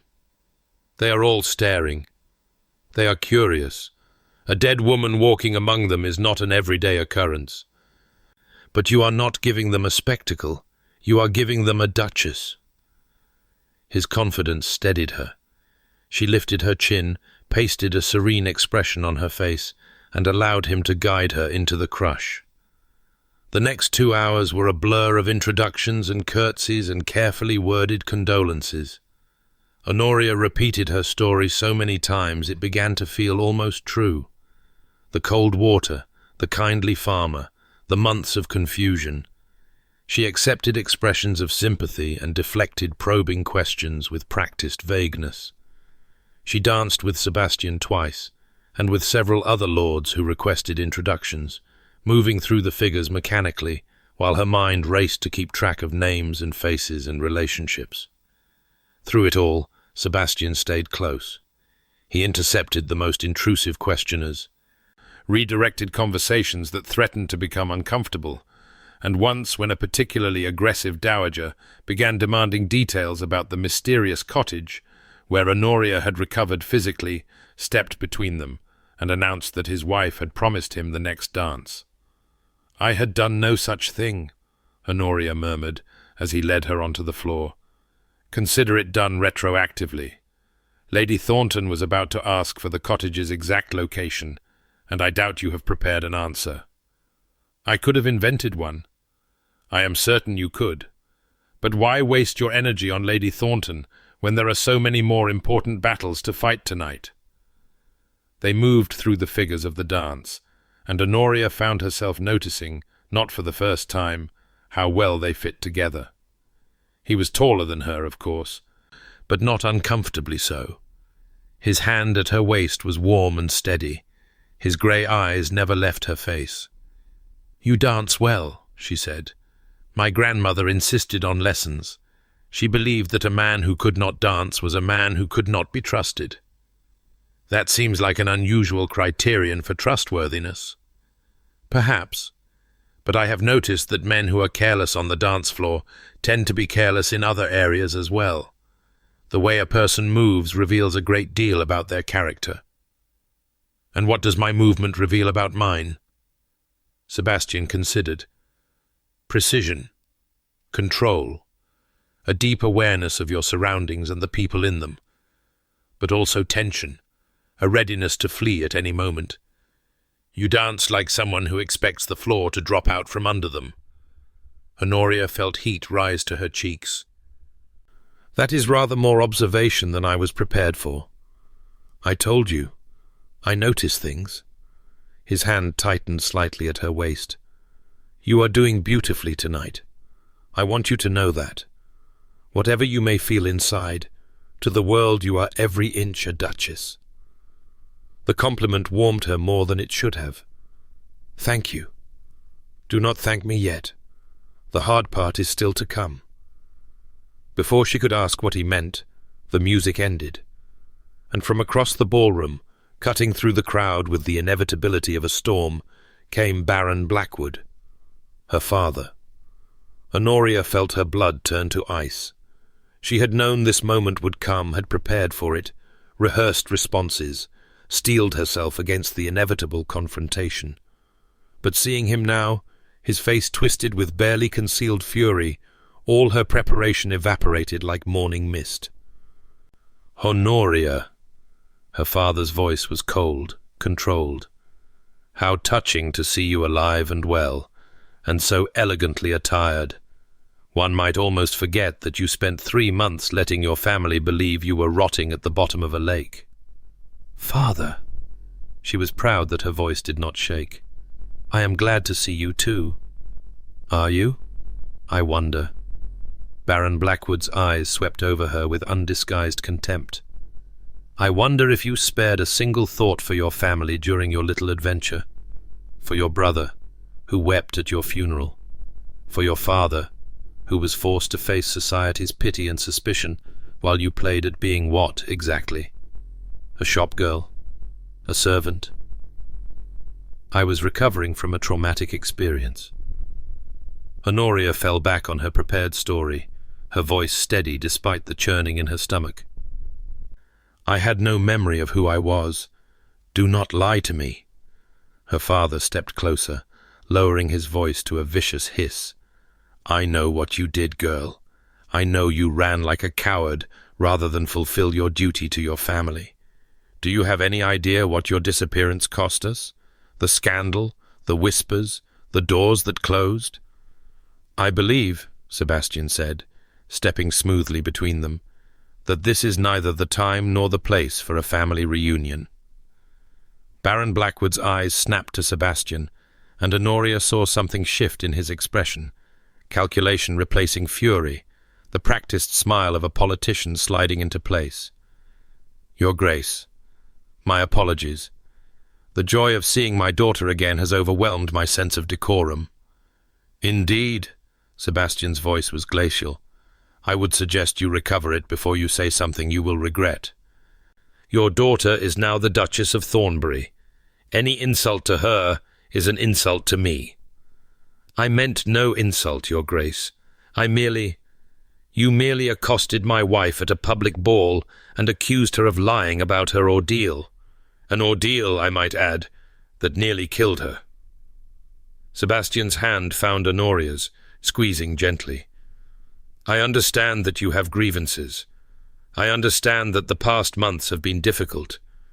But you will not air those grievances here, tonight, in front of half the ton.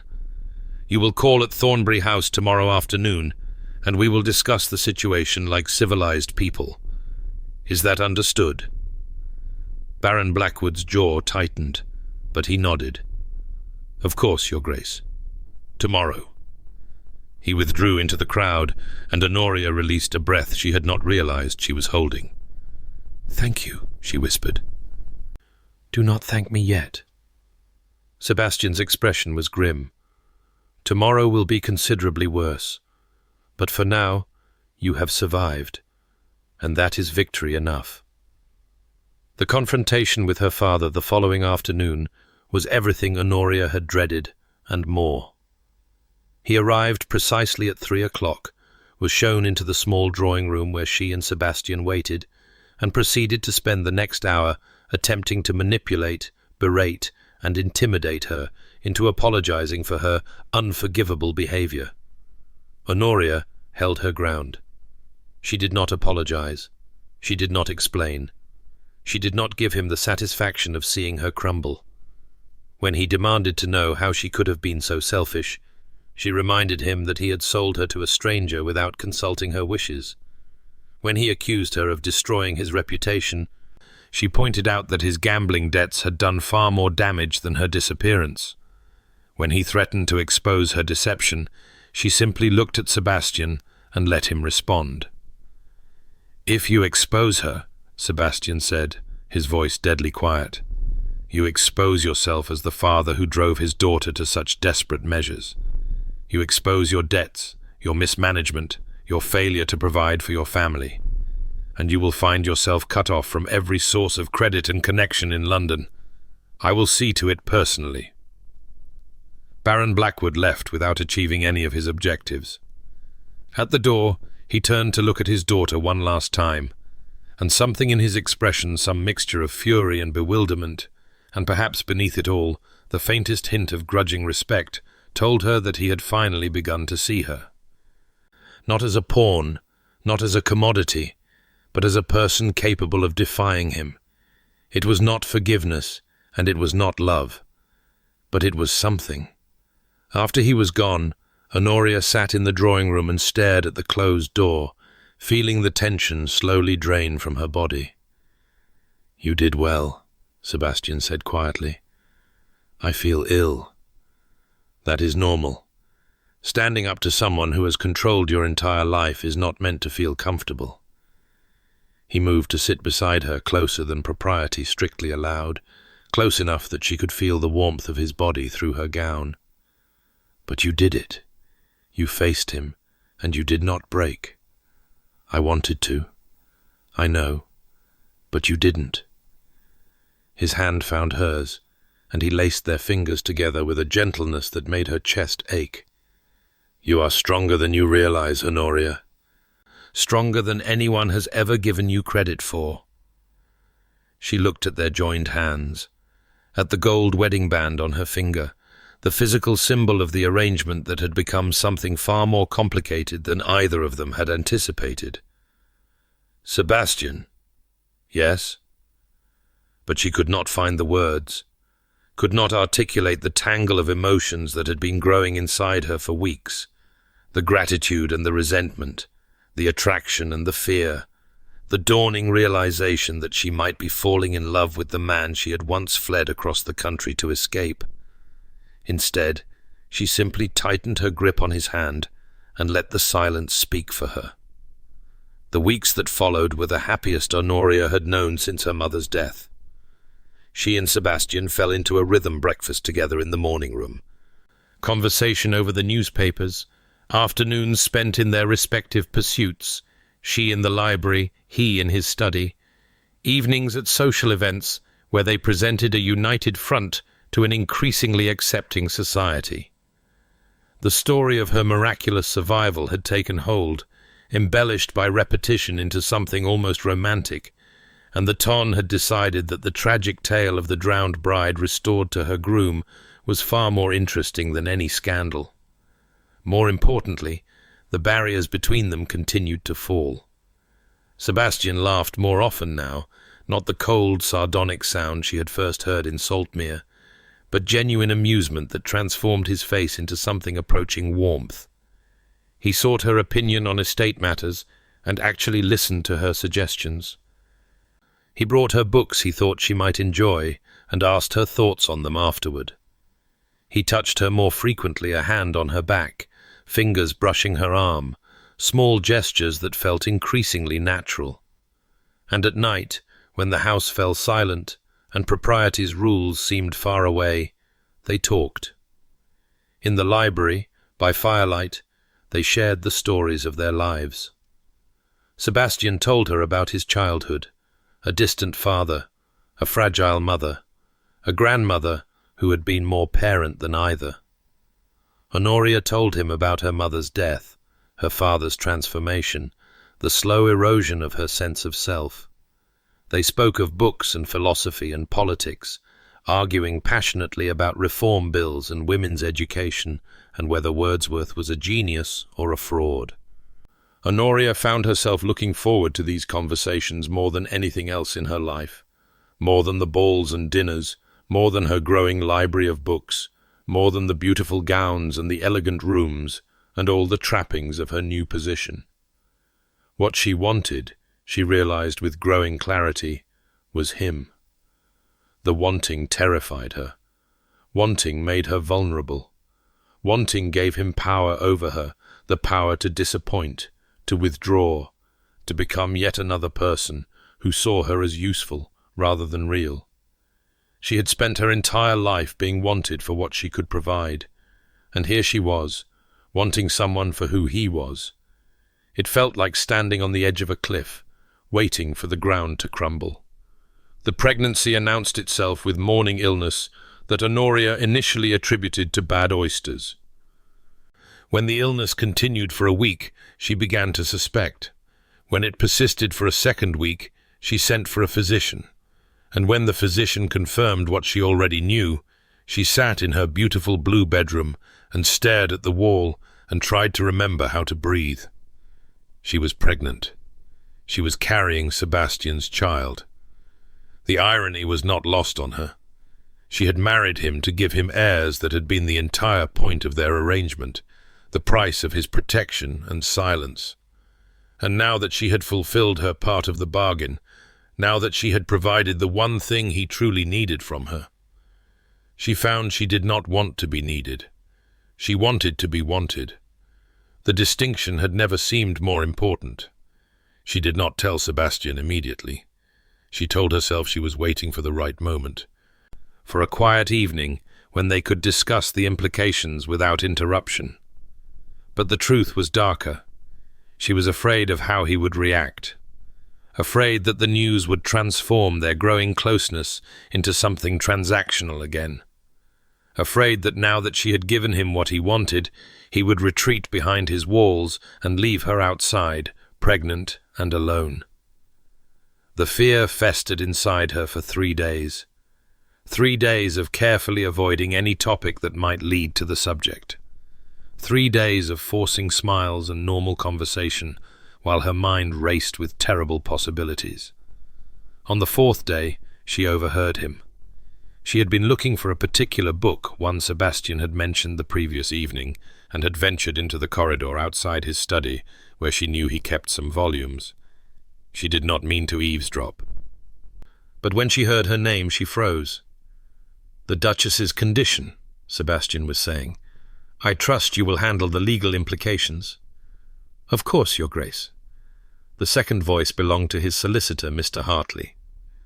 "The succession will be secured once an heir is born.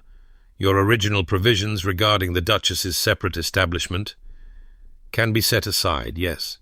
Now that the primary purpose has been achieved, there is no need to maintain the original terms of the arrangement." Honoria felt her heart stop. "You wish to abandon the plan for separate households, then?" "It was always contingent on the production of an heir. Once that is accomplished, the terms change." She did not hear the rest. She was already moving, fleeing down the corridor, her vision blurred with tears she refused to let fall. "Now that the primary purpose has been achieved." The words echoed in her mind like a death knell. She had been right. She had always been right. She was nothing but a means to an end, a contract fulfilled, a broodmare who had served her purpose. The tenderness, the conversation, the growing intimacy, none of it had been real. He had been managing her, keeping her content until she gave him what he needed, and now he was making arrangements for their separation. Honoria made it to her room before the tears came.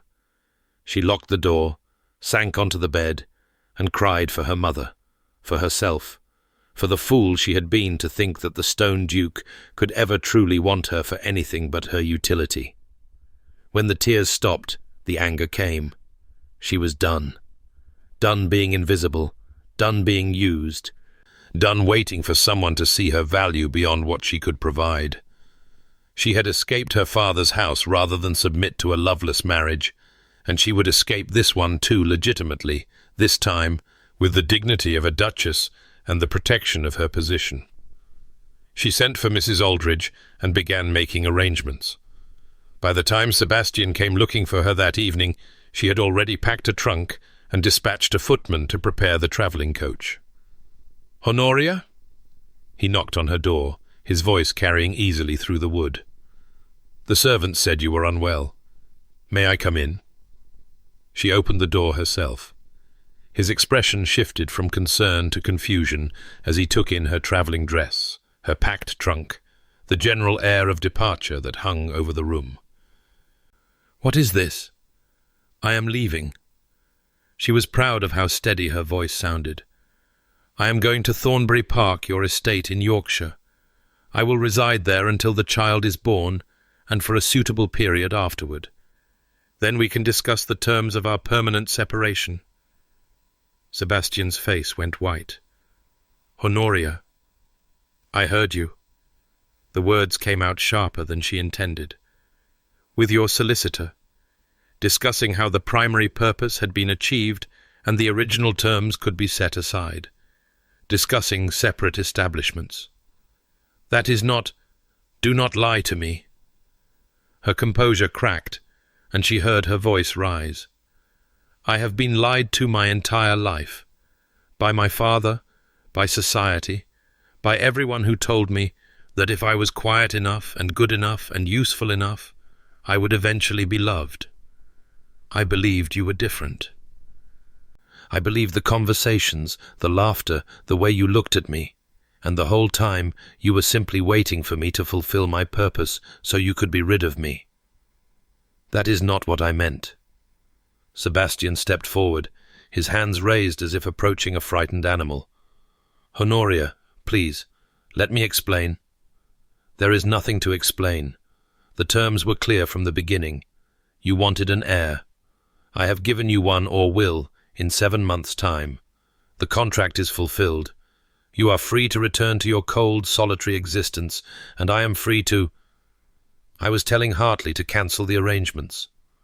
Honoria stopped. What? The separate establishment. Sebastian's voice was raw. I commissioned it before we married, when I still believed that separate lives were what I wanted. A house in the country where you could live independently, with your own income and servants, free from any obligation to be my wife in anything but name. It was supposed to be a gift-proof that I would not trap you in a marriage you did not want. I don't understand. I was cancelling it. He moved closer, and she saw that his hands were trembling. Because I do not want separate lives anymore. Because the thought of you living in some distant house, raising our child without me, spending your days and nights alone while I do the same, it is intolerable. I cannot bear it.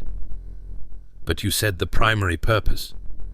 The primary purpose of my grandmother's demand was the succession, yes. But the primary purpose of our marriage, for me, stopped being about heirs weeks ago. His grey eyes searched her face, desperate and vulnerable in a way she had never seen. The primary purpose became you, talking to you, laughing with you, watching you destroy lesser minds in political debate and reorganize my entire household accounts in a single afternoon. I did not plan to feel this way. I fought against it with everything I had, but it did not matter. Honoria felt her heart hammering against her ribs. What are you saying? I am saying that I love you. The words came out hoarse, as if they had been torn from somewhere deep. I am saying that I have loved you for weeks, possibly from the moment you stood in that inn and told me you would rather be destroyed as yourself than saved as my possession. I am saying that I am terrified, absolutely terrified, because loving someone gives them the power to destroy you. And I have already been destroyed once, and I do not know if I could survive it again. He reached for her hand, and she let him take it. His fingers were cold, trembling. Please do not leave, he said. Not like this. Not when I have finally found the courage to tell you the truth. Honoria looked at him. This man who had been her jailer and her protector, her adversary and her ally, her husband in name, who had become so much more. She saw the fear in his eyes, the raw vulnerability he had hidden for so long. She saw the walls he had built crumbling around him, leaving him exposed and defenseless. And she saw, finally, that he was telling the truth. But the fear was still there, her own fear, the terror of trusting someone who could hurt her. She had been invisible for so long. She had been used for so long. How could she be certain that this was different? How do I know, she whispered. How do I know this is real? You don't. Sebastian's voice cracked. That is the terrible truth of love. It asks you to leap without knowing if you will be caught. I cannot prove my feelings to you with documents or contracts. I can only ask you to trust me, and trust is not something you give. It is something I have to earn. And if I cannot trust, if the fear is too great, then I will wait. He lifted her hand to his lips, pressing a kiss to her knuckles. I will wait as long as it takes. I will earn your trust day by day, word by word, action by action, until the fear fades and only love remains. If it takes months, I will wait. If it takes years, I will wait. If it takes the rest of my life, I will— Honoria kissed him. It was not a gentle kiss. It was desperate and fierce and full of all the words she could not speak, the fear and the longing and the love that had been growing inside her, despite every attempt to suppress it. She kissed him like a woman drowning, and he responded in kind, his arms wrapping around her, pulling her close, holding her as if he would never let go. When they finally broke apart, both breathing hard, Sebastian rested his forehead against hers. "Does this mean you're staying?" Honoria laughed, a wet, shaky sound. "It means I am considering it. I will take considering." He pulled back enough to look at her, and she saw that his eyes were bright with unshed tears. "I love you, Honoria. I know I have not said it well, or often, or in any of the ways you deserve, but I love you. I love your stubbornness, and your intelligence, and your refusal to be anything less than exactly who you are. I love that you faked your own death rather than marry a man who would not see you. And I love that you gave me a chance to see you anyway. I love you too." The words came easier than she expected. "I have been fighting it for weeks, telling myself it was impossible, telling myself you could never feel the same. But I love you, Sebastian. Against all odds and all reason, I love you." He kissed her again, softer this time, full of promise rather than desperation. "Come downstairs," he said when they separated. "Have dinner with me. Let me tell you about the plans I've been making, not for separate lives, but for shared ones. For the nursery I've asked to be prepared next to our rooms. For the house in the country I thought we might visit together, so our children can run in fields instead of London streets. For all the years I want to spend arguing with you about politics and philosophy, and whether Wordsworth is actually any good." "He isn't," Honoria said. "He's maudlin and self-indulgent. See? This is why I love you. No one else would dare." She laughed, properly this time, and let him lead her out of the room and down the stairs and into the rest of their lives. But even as she walked beside him, her hand in his, a small voice in the back of her mind whispered that happiness this perfect could not last, that something would go wrong, that the other shoe would inevitably drop. She pushed the voice aside and focused on the warmth of Sebastian's fingers, intertwined with hers, the smile on his face, the future spreading out before them like an uncharted map. Whatever came next, they would face it together. The happiness lasted exactly 17 days. 17 days of shared breakfasts where Sebastian reached across the table to hold her hand. 17 days of walks in the garden where he told her his plans for their future with an enthusiasm she had never seen from him before. 17 days of falling asleep in his arms and waking to find him watching her with an expression that made her chest ache with its tenderness. On the 18th day, Lady Whitmore's ball changed everything.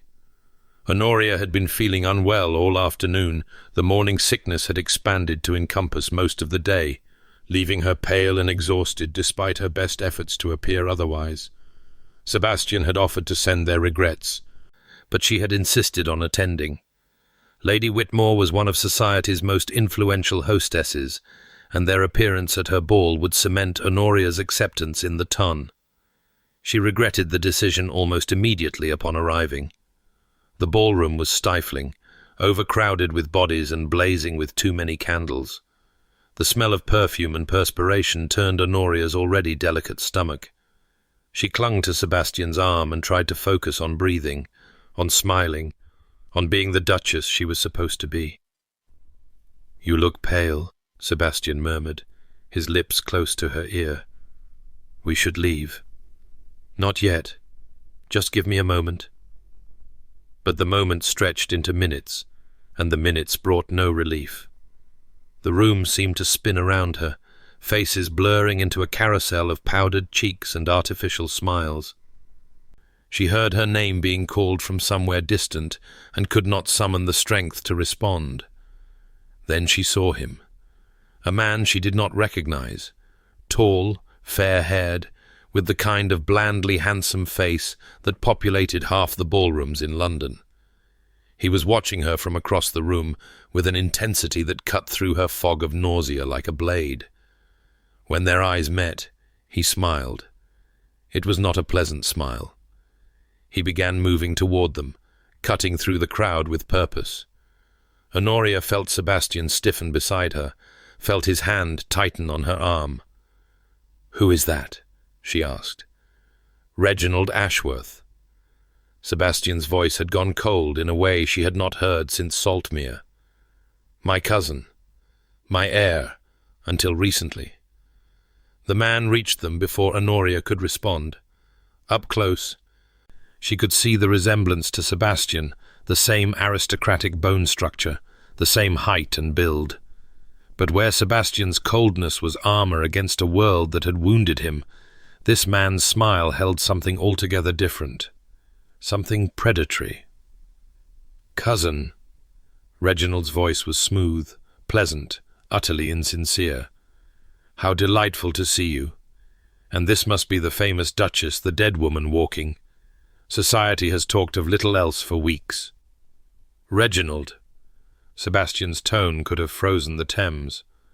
"I was not aware you had returned from the continent. I arrived yesterday. Could not miss the opportunity to meet my new cousin by marriage." Reginald's pale eyes swept over Honoria with an appreciation that made her skin crawl. "The portraits do not do you justice, Your Grace. You are far lovelier in person. Though I understand you had some adventures before settling into matrimony." "I had an accident," Honoria said, "as I'm sure you've heard." "Indeed. A most convenient accident from what I understand. Lost your memory, wandered the countryside, and somehow ended up in a remote fishing village doing bookkeeping. Quite the tale." His smile widened. One might almost think it was too extraordinary to be believed. Sebastian stepped forward, putting himself between Honoria and his cousin. "If you have something to say, Reginald, say it plainly. I am merely observing that your bride's story is unusual, and that unusual stories tend to unravel under scrutiny." Reginald's eyes never left Honoria's face. "I wonder what a thorough investigation might reveal. The farmer who supposedly rescued her, for instance. Has anyone actually spoken to him?" "The farmer's family relocated," Honoria said, surprised by how steady her voice emerged. "As was explained at the time." "How convenient. Just as it was convenient that your body was never recovered from the lake. Just as it was convenient that you reappeared mere weeks before my cousin would have been required to look elsewhere for an heir." Reginald shook his head with mock sympathy. "I mean no offence, of course. I am sure everything happened exactly as you claim. But you must understand, as the man who stood to inherit the dukedom, I have a personal interest in ensuring the succession is legitimate." The implication hung in the air like poison. Honoria felt the blood drain from her face. "You go too far," Sebastian said, his voice deadly quiet. "Do I?" "I think I am simply asking questions that others are too polite to voice." Reginald smiled again, that terrible predatory smile. "But we need not discuss it here in public. Perhaps we could arrange a private meeting to review the evidence. I am sure the Duchess would welcome the opportunity to clear her name." "The Duchess's name requires no clearing, and if you approach her again with these insinuations, you will answer to me." "Threats, cousin? How unbecoming." Reginald executed an elaborate bow. "I will take my leave, but I suspect we will speak again soon. Very soon." He melted back into the crowd, leaving Honoria trembling on Sebastian's arm. "We need to leave," Sebastian said. "Now." Honoria did not argue. The carriage ride home was silent, thick with tension and unspoken fears. Sebastian held her hand but did not speak. His jaw set in a hard line, his eyes fixed on some point beyond the carriage window. Honoria watched him and felt the fragile happiness of the past weeks crumbling around her. Reginald knew, or suspected, which was almost worse. A suspicion could be investigated, pursued, eventually confirmed. And if he found proof, if he discovered the truth about her faked death, everything would fall apart. Not just her reputation, but Sebastian's. Not just their marriage, but the succession. If she was exposed as a fraud, their child would be tainted by the scandal. The dukedom itself might be called into question. She had thought she was protecting herself when she staged her death. Instead, she had created a weapon that could destroy everyone she loved. "I should leave," she said finally, breaking the silence. "If I go away to the continent, perhaps you could divorce me, claim you discovered the deception and cast me out. It would protect you, protect the title." "No. Sebastian, listen to me. Reginald will not stop. He has too much to gain by exposing the truth. If I stay, I put everything at risk." I said no. Sebastian's hand tightened on hers almost painfully. "I will not lose you. Not again. Not for Reginald, not for society, not for anything. But the scandal can be managed." He turned to face her, and she saw fierce determination in his grey eyes. "Reginald has no proof. He has suspicions and insinuations, but suspicions are not evidence. If we hold firm, present a united front, he will have nothing to work with. And if he finds proof? The cottage in Saltmere? The people who knew me there? Mrs. Pemberton received a generous settlement to relocate to Ireland 6 weeks ago. The other witnesses have been similarly compensated." Sebastian's expression was grim. "I have not been idle, Honoria. I knew the story was fragile. I have spent considerable resources ensuring that the trail ends in dead ends and disappeared witnesses." Honoria stared at him. "You did all that? Without telling me?" "I did not want to worry you, and I hoped it would never become necessary." His jaw tightened. "Reginald's return changes things. He has money, connections, and a powerful motivation to dig up anything that might disinherit me and restore his position as heir. But he is also careless, arrogant, and convinced of his own cleverness. Those are weaknesses we can exploit." "How?" "I have some ideas, but they will require your cooperation, your trust, and your willingness to take some risks." Honoria thought of everything she stood to lose, not the title or the wealth, which she had never wanted, but Sebastian himself. The life they were building together, the child growing inside her, who deserved parents who loved each other, a family that was whole and secure. "Tell me what you need me to do," she said. The plan was elegant in its simplicity. Reginald believed Honoria was hiding something, and he was right. But the key to defeating him was not to hide better, it was to give him something else to find. Something that would discredit his investigation and make him look like a vindictive fool pursuing a baseless vendetta. Sebastian's solicitor, it turned out, was far more than a mere lawyer. He had connections in certain circles, investigators, information brokers, people who knew how to create paper trails as easily as they could erase them. Within 2 weeks, a new story had been carefully constructed. Evidence that Reginald had bribed servants for false testimony. Documents suggesting he had paid a man to impersonate the farmer from Honoria's story, hoping to claim the rescue never happened. Letters forged, of course, but expertly, in which Reginald discussed his plans to fabricate a scandal and steal the dukedom. "It is not strictly legal," Sebastian admitted when he showed her the evidence, "and it will not hold up to serious scrutiny. But it does not need to. It only needs to create enough doubt to poison any accusation Reginald might make.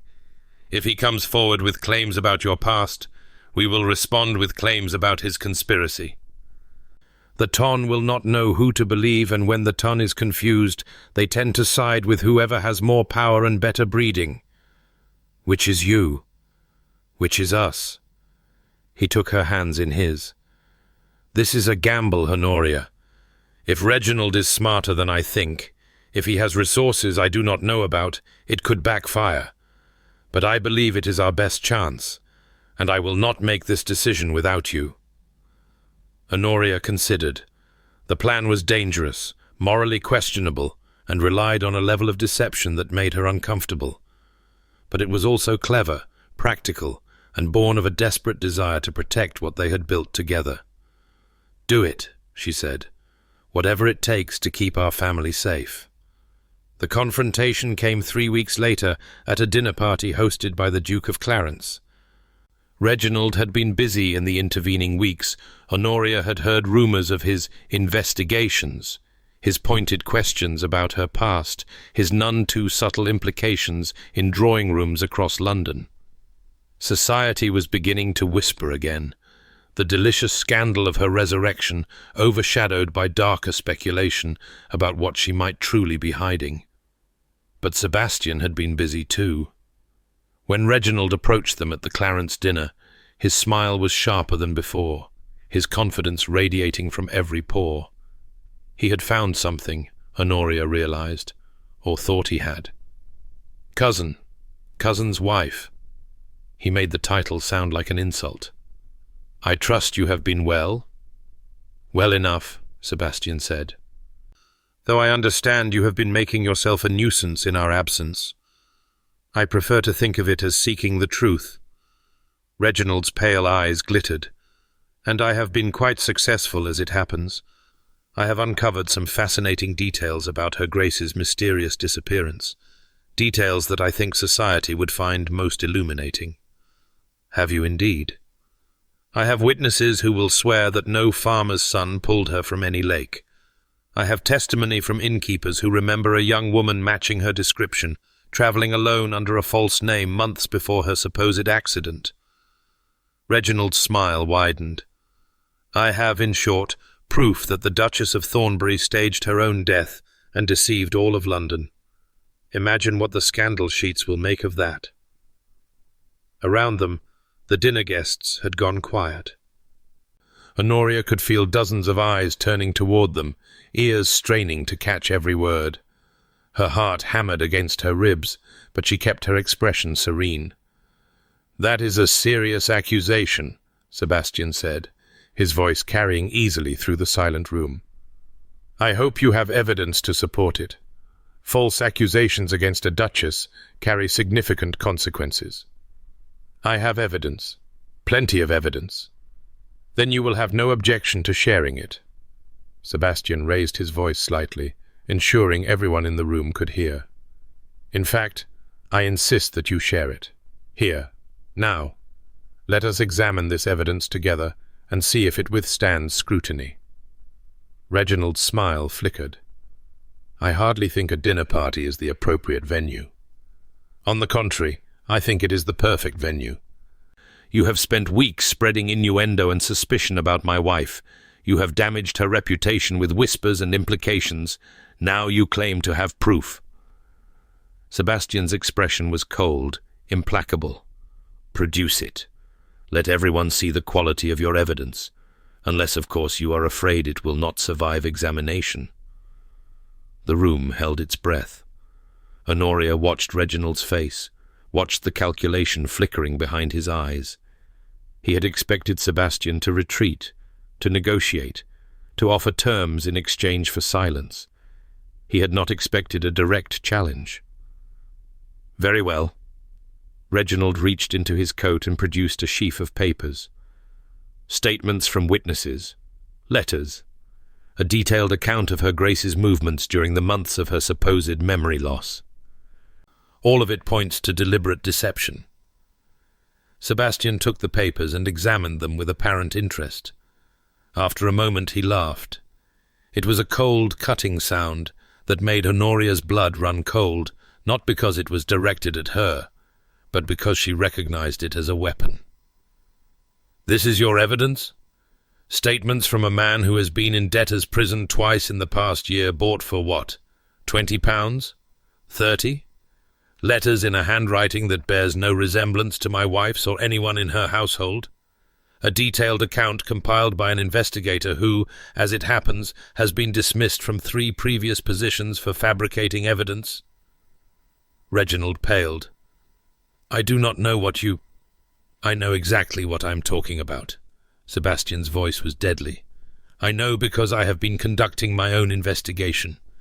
Not into my wife, whose story has been verified by multiple independent sources, but into you, into your finances, your associates, your rather desperate situation since learning that my marriage would remove you from the succession." He produced his own sheaf of papers, handing them to the nearest curious lord. "What you will find there is evidence that my cousin has spent the past month attempting to manufacture a scandal, bribed witnesses, forged documents, paid investigators instructed to find dirt, regardless of whether any existed." Sebastian's grey eyes fixed on Reginald with cold fury. "You have not uncovered evidence of my wife's deception, cousin. You have created it, and I have proof." The murmur that ran through the room was like a tide turning. Honoria watched society's opinion shift in real time, the suspicious glances toward her transforming into disgusted glares at Reginald. The Ton might love a scandal, but they loved justice more, particularly when it came at the expense of a man foolish enough to overreach. "This is absurd," Reginald sputtered.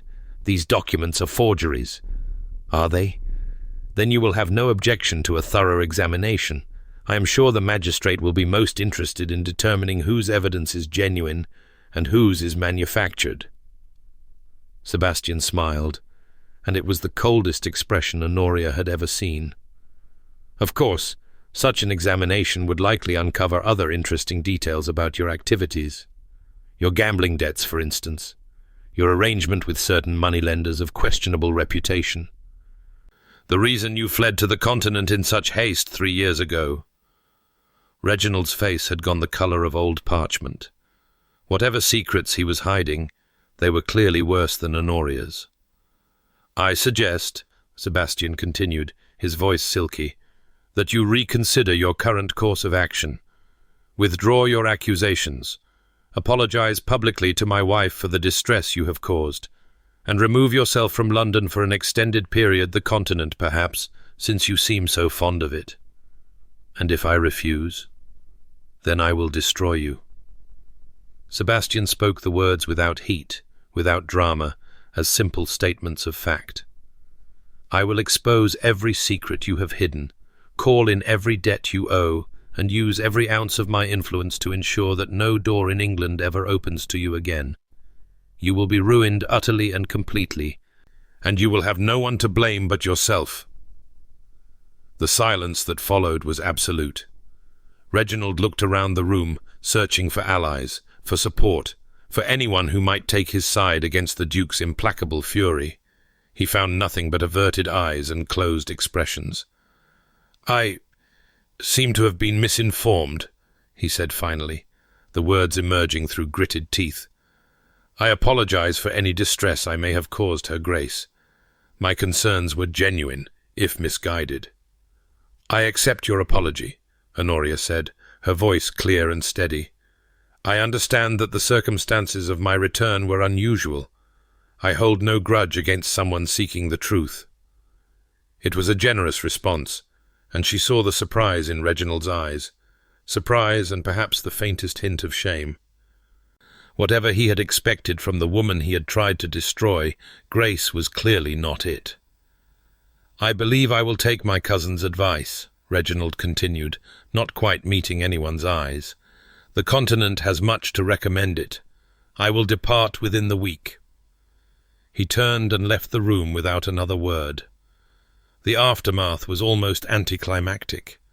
Society, having witnessed the dramatic confrontation, decided almost unanimously that the Duchess of Thornbury was a victim of slander and her husband a hero for defending her honour. The whispers stopped. The suspicious glances disappeared. Within a fortnight, Honoria found herself receiving invitations to events that had previously been beyond her reach, welcomed into circles that had seemed permanently closed. She should have felt triumphant. Instead, she felt only tired. "It was too close," she said to Sebastian that night, curled against him in their bed now, shared every night since the confrontation. If Reginald had been smarter or more careful, but he wasn't, and he won't trouble us again. You cannot know that. I can. Sebastian pressed a kiss to her hair. He received a letter this morning from a certain moneylender, calling in a debt he thought he had more time to pay. He will be too busy fleeing creditors to worry about investigating us. Did you arrange that? I may have suggested to certain parties that they examine their ledgers more carefully. His arms tightened around her. I told you, Honoria, I will protect you and our family by any means necessary. That includes means that are not strictly honorable. She should have been troubled by the casual ruthlessness in his voice. Instead, she felt only gratitude and a fierce, protective love that matched his own. "Thank you," she whispered, "for everything, for fighting for me, for believing in me when I could not believe in myself. Thank you for staying." He shifted so he could look at her face, his grey eyes soft in the candlelight. "Thank you for giving me a chance I did not deserve, for seeing past my walls to whatever lies beneath them." What does lie beneath them? He considered the question with the seriousness it deserved. Fear, mostly. Fear of loss, fear of feeling, fear of all the things that make life terrifying and wonderful in equal measure, but also hope. Hope that I buried so deep I forgot it existed, until you came along and excavated it despite my best efforts. I did not excavate anything. I merely refused to disappear. Yes. He smiled, and it transformed his face from austere to almost handsome. You refused to disappear, and in doing so, you made it impossible for me to remain hidden. You are very inconvenient that way. I did warn you, or rather, I tried to escape before you could find out just how inconvenient I am. And instead I found you in a fishing village, defying me with your chin raised and your eyes blazing, and I thought— He paused, shaking his head. I thought, there is someone who will never let me retreat into my cold solitude, someone who will force me to feel, whether I want to or not. Was that a good thought or a bad thought? Terrifying, exhilarating, both at once. He kissed her, soft and slow. I did not know then that I would fall in love with you. I only knew that you were different from everyone I had ever met. And different, I have learned, is exactly what I needed. The baby came in spring, on a night when rain lashed the windows and thunder rolled across London like divine commentary. Honoria laboured for 16 hours, surrounded by midwives and physicians, while Sebastian wore a groove in the floor of the hallway outside. She had forbidden him from the birthing room, not because she did not want him there, but because she knew his presence would make her too aware of his fear. He needed to pace and worry in private. She needed to focus on the task at hand. When it was finally over, when the thin wail of a newborn filled the room, Honoria felt tears streaming down her face. "A daughter," the midwife announced, placing the squalling bundle in her arms. "Perfect and healthy, Your Grace." A daughter. Honoria looked down at the tiny face, red and wrinkled and absolutely beautiful, and felt her heart crack open in a way she had not known was possible. "Hello," she whispered. "Hello, little one. I am your mother." The door burst open, propriety forgotten, and Sebastian was there, his hair dishevelled, his cravat missing, his face a mask of desperate hope. "Honoria, are you— We are both well." She held up the baby, watching his expression transform from fear to wonder. "Come and meet your daughter." He crossed to the bed and sank down beside her, his hand trembling as he reached out to touch the baby's cheek. "She is so small," he breathed. "So perfect. She has your chin. Poor child." But he was smiling, really smiling, with none of the coldness or reserve that usually characterized his expression. "She is the most beautiful thing I have ever seen. Except for you. Flatterer. Truth-teller." He leaned over to kiss her forehead, his lips lingering against her skin. "Thank you. For this. For her. For everything. You did help, as I recall. He laughed, a real laugh, full and joyous, the laugh of a man who had finally found something worth laughing for. They named her Eleanor Margaret Ashworth, after the two women who had shaped Sebastian's life before Honoria came along. It was a heavy name for such a small person, but Honoria had a feeling her daughter would grow into it. 8 years later, Thornbury House rang with the sounds of chaos. Eleanor had inherited her mother's stubbornness and her father's sharp mind, a combination that made her a terror to governesses and a delight to everyone else. At 8 years old, she could argue legal precedents with her father, and usually win. She had read every book in the nursery library, and had moved on to the adult collection, much to her parents' mingled pride and alarm.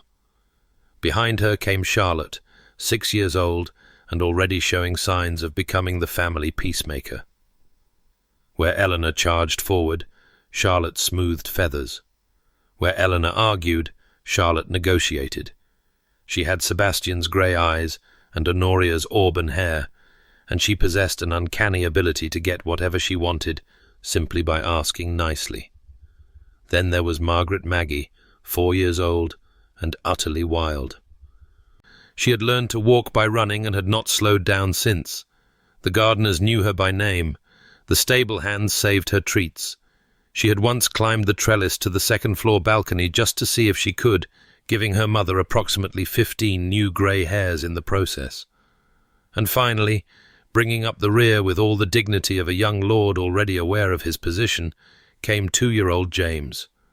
The long-awaited heir, born after 3 daughters, though Sebastian had long since stopped caring about such things. James had his father's dark hair and his mother's warm eyes, and he was thoroughly spoiled by everyone in the household. 4 children in 8 years. Honoria sometimes wondered how she had survived. But she had survived, and more than survived, she had thrived. The girl who had once faked her own death to escape a loveless marriage now presided over one of the happiest households in London. The Duchess of Thornbury was known for her wit, her charity work, her sharp political opinions that she voiced regardless of propriety. The Duke of Thornbury was known for something even more remarkable, being visibly, obviously, thoroughly besotted with his wife. The Stone Duke, they still called him in certain circles. But those who knew him knew better. Ice could not survive in the warmth of the life he had built. On the evening of their 8th wedding anniversary, Honoria found Sebastian in the library. It was late, the children had been put to bed, the servants had retired, and the house had settled into peaceful silence. She had gone looking for him when he failed to appear for their private dinner, knowing exactly where she would find him. He sat in his customary chair by the fire, a book open in his lap. But he was not reading. He was staring into the flames, his expression distant, lost in whatever thoughts occupied him. "You missed dinner," she said from the doorway. He looked up, and his face transformed with a smile that still made her heart flutter after all these years. "Did I? I apologize. I was thinking." Dangerous habit. She crossed to him, and he immediately shifted to make room for her in the chair, a tight fit, but they had long since perfected the art of sharing it. She curled against him, her head on his shoulder, feeling the steady beat of his heart beneath her ear. "What were you thinking about?" "Eleanor, the first one."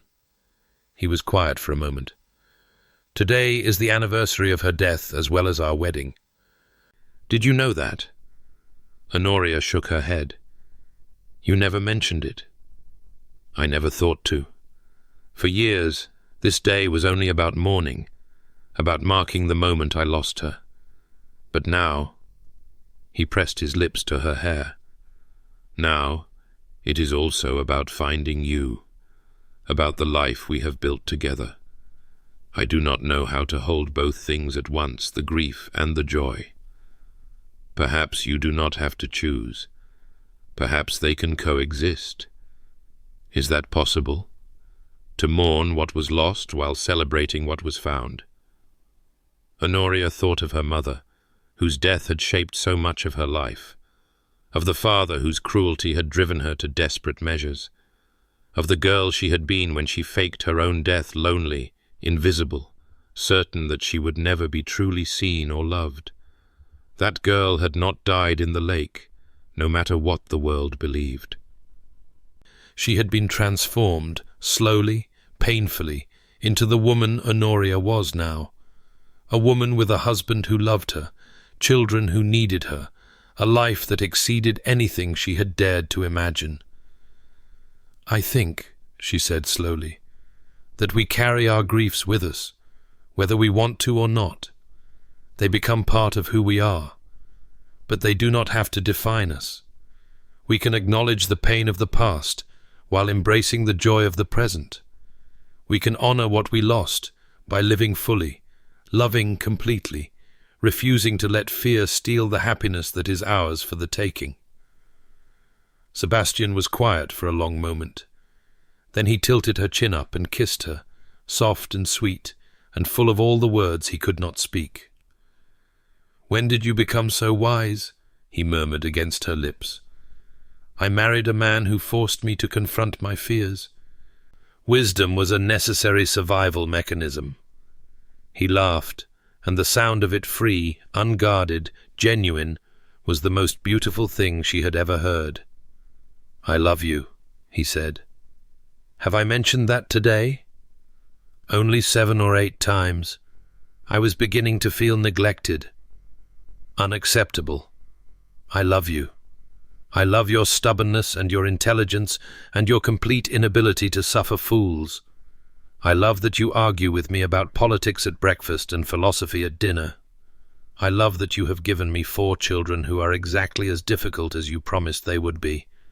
I love that you faked your own death rather than marry a man who would not see you, and I love that you gave me the chance to see you anyway. I love you too." She traced the lines of his face, the silver streaking his dark hair, the crinkles at the corners of his eyes that had deepened with years of smiling. "I love that you learned to laugh again. I love that you let down your walls, even when it terrified you. I love that you fought for me when everyone else saw me as disposable. I love that you wake me every morning with the same ridiculous words. They are not ridiculous. They are traditional. They are absurd. They are ours." He kissed her again, deeper this time, with intent. "Come to bed, wife. It is our anniversary, and I intend to celebrate it properly. The servants are asleep or discreet, and I am the Duke of Thornbury. I may do as I please in my own house." Honoria laughed and let him pull her up from the chair, let him lead her through the darkened corridors to the bedroom they had shared for 8 years. The blue suite had been transformed over time, her books mingled with his on the shelves, her presence evident in every corner, the space no longer impersonal, but thoroughly, completely theirs. Later, much later, when the candles had burned low and they lay tangled together in the aftermath of celebration, Sebastian spoke again. "I never thanked you properly." "For what?" "For dying." He smiled at her expression of confusion. "For faking your death, I mean. For being brave enough or desperate enough to run. If you had not, I would have married a stranger. I would have continued my cold, solitary existence, convinced that feeling nothing was safer than risking everything. I would have missed this. This? All of it. You. Our children. This life we have built." He pulled her closer, his arms tight around her. "I spent 10 years building walls to keep out the world. You climbed over them, tunneled under them, and eventually battered them down completely. I should be furious. Instead, I am grateful beyond words." Honoria thought of the girl she had been drowning not in a lake, but in expectations, in obligation, in the certainty that she would never be more than a pawn in someone else's game. That girl had taken a desperate gamble, risking everything on the chance that freedom might be worth the price. She had not found freedom exactly. She had found something better, something she had not known existed until Sebastian stormed into her makeshift life and refused to let her disappear. She had found home. "Rise and shine, wife," she murmured, echoing the words he said every morning, the words that had begun as a taunt and become an endearment. Sebastian's arms tightened around her. "Not yet. It is still night. Then we shall rise and shine tomorrow, and the day after that, and every day after that, until we are old and grey and our grandchildren are scandalized by our behavior. I look forward to scandalizing grandchildren." He kissed her hair, her forehead, her lips. "I look forward to everything, with you." Outside the window, the first light of dawn was beginning to touch the horizon, painting the sky in shades of rose and gold. A new day approaching, as new days always did, full of possibility, full of promise, full of all the ordinary, extraordinary moments that made up a life. Honoria closed her eyes and let sleep claim her, safe in her husband's arms, dreaming of nothing at all. Because when you wake up happy, you do not need to dream.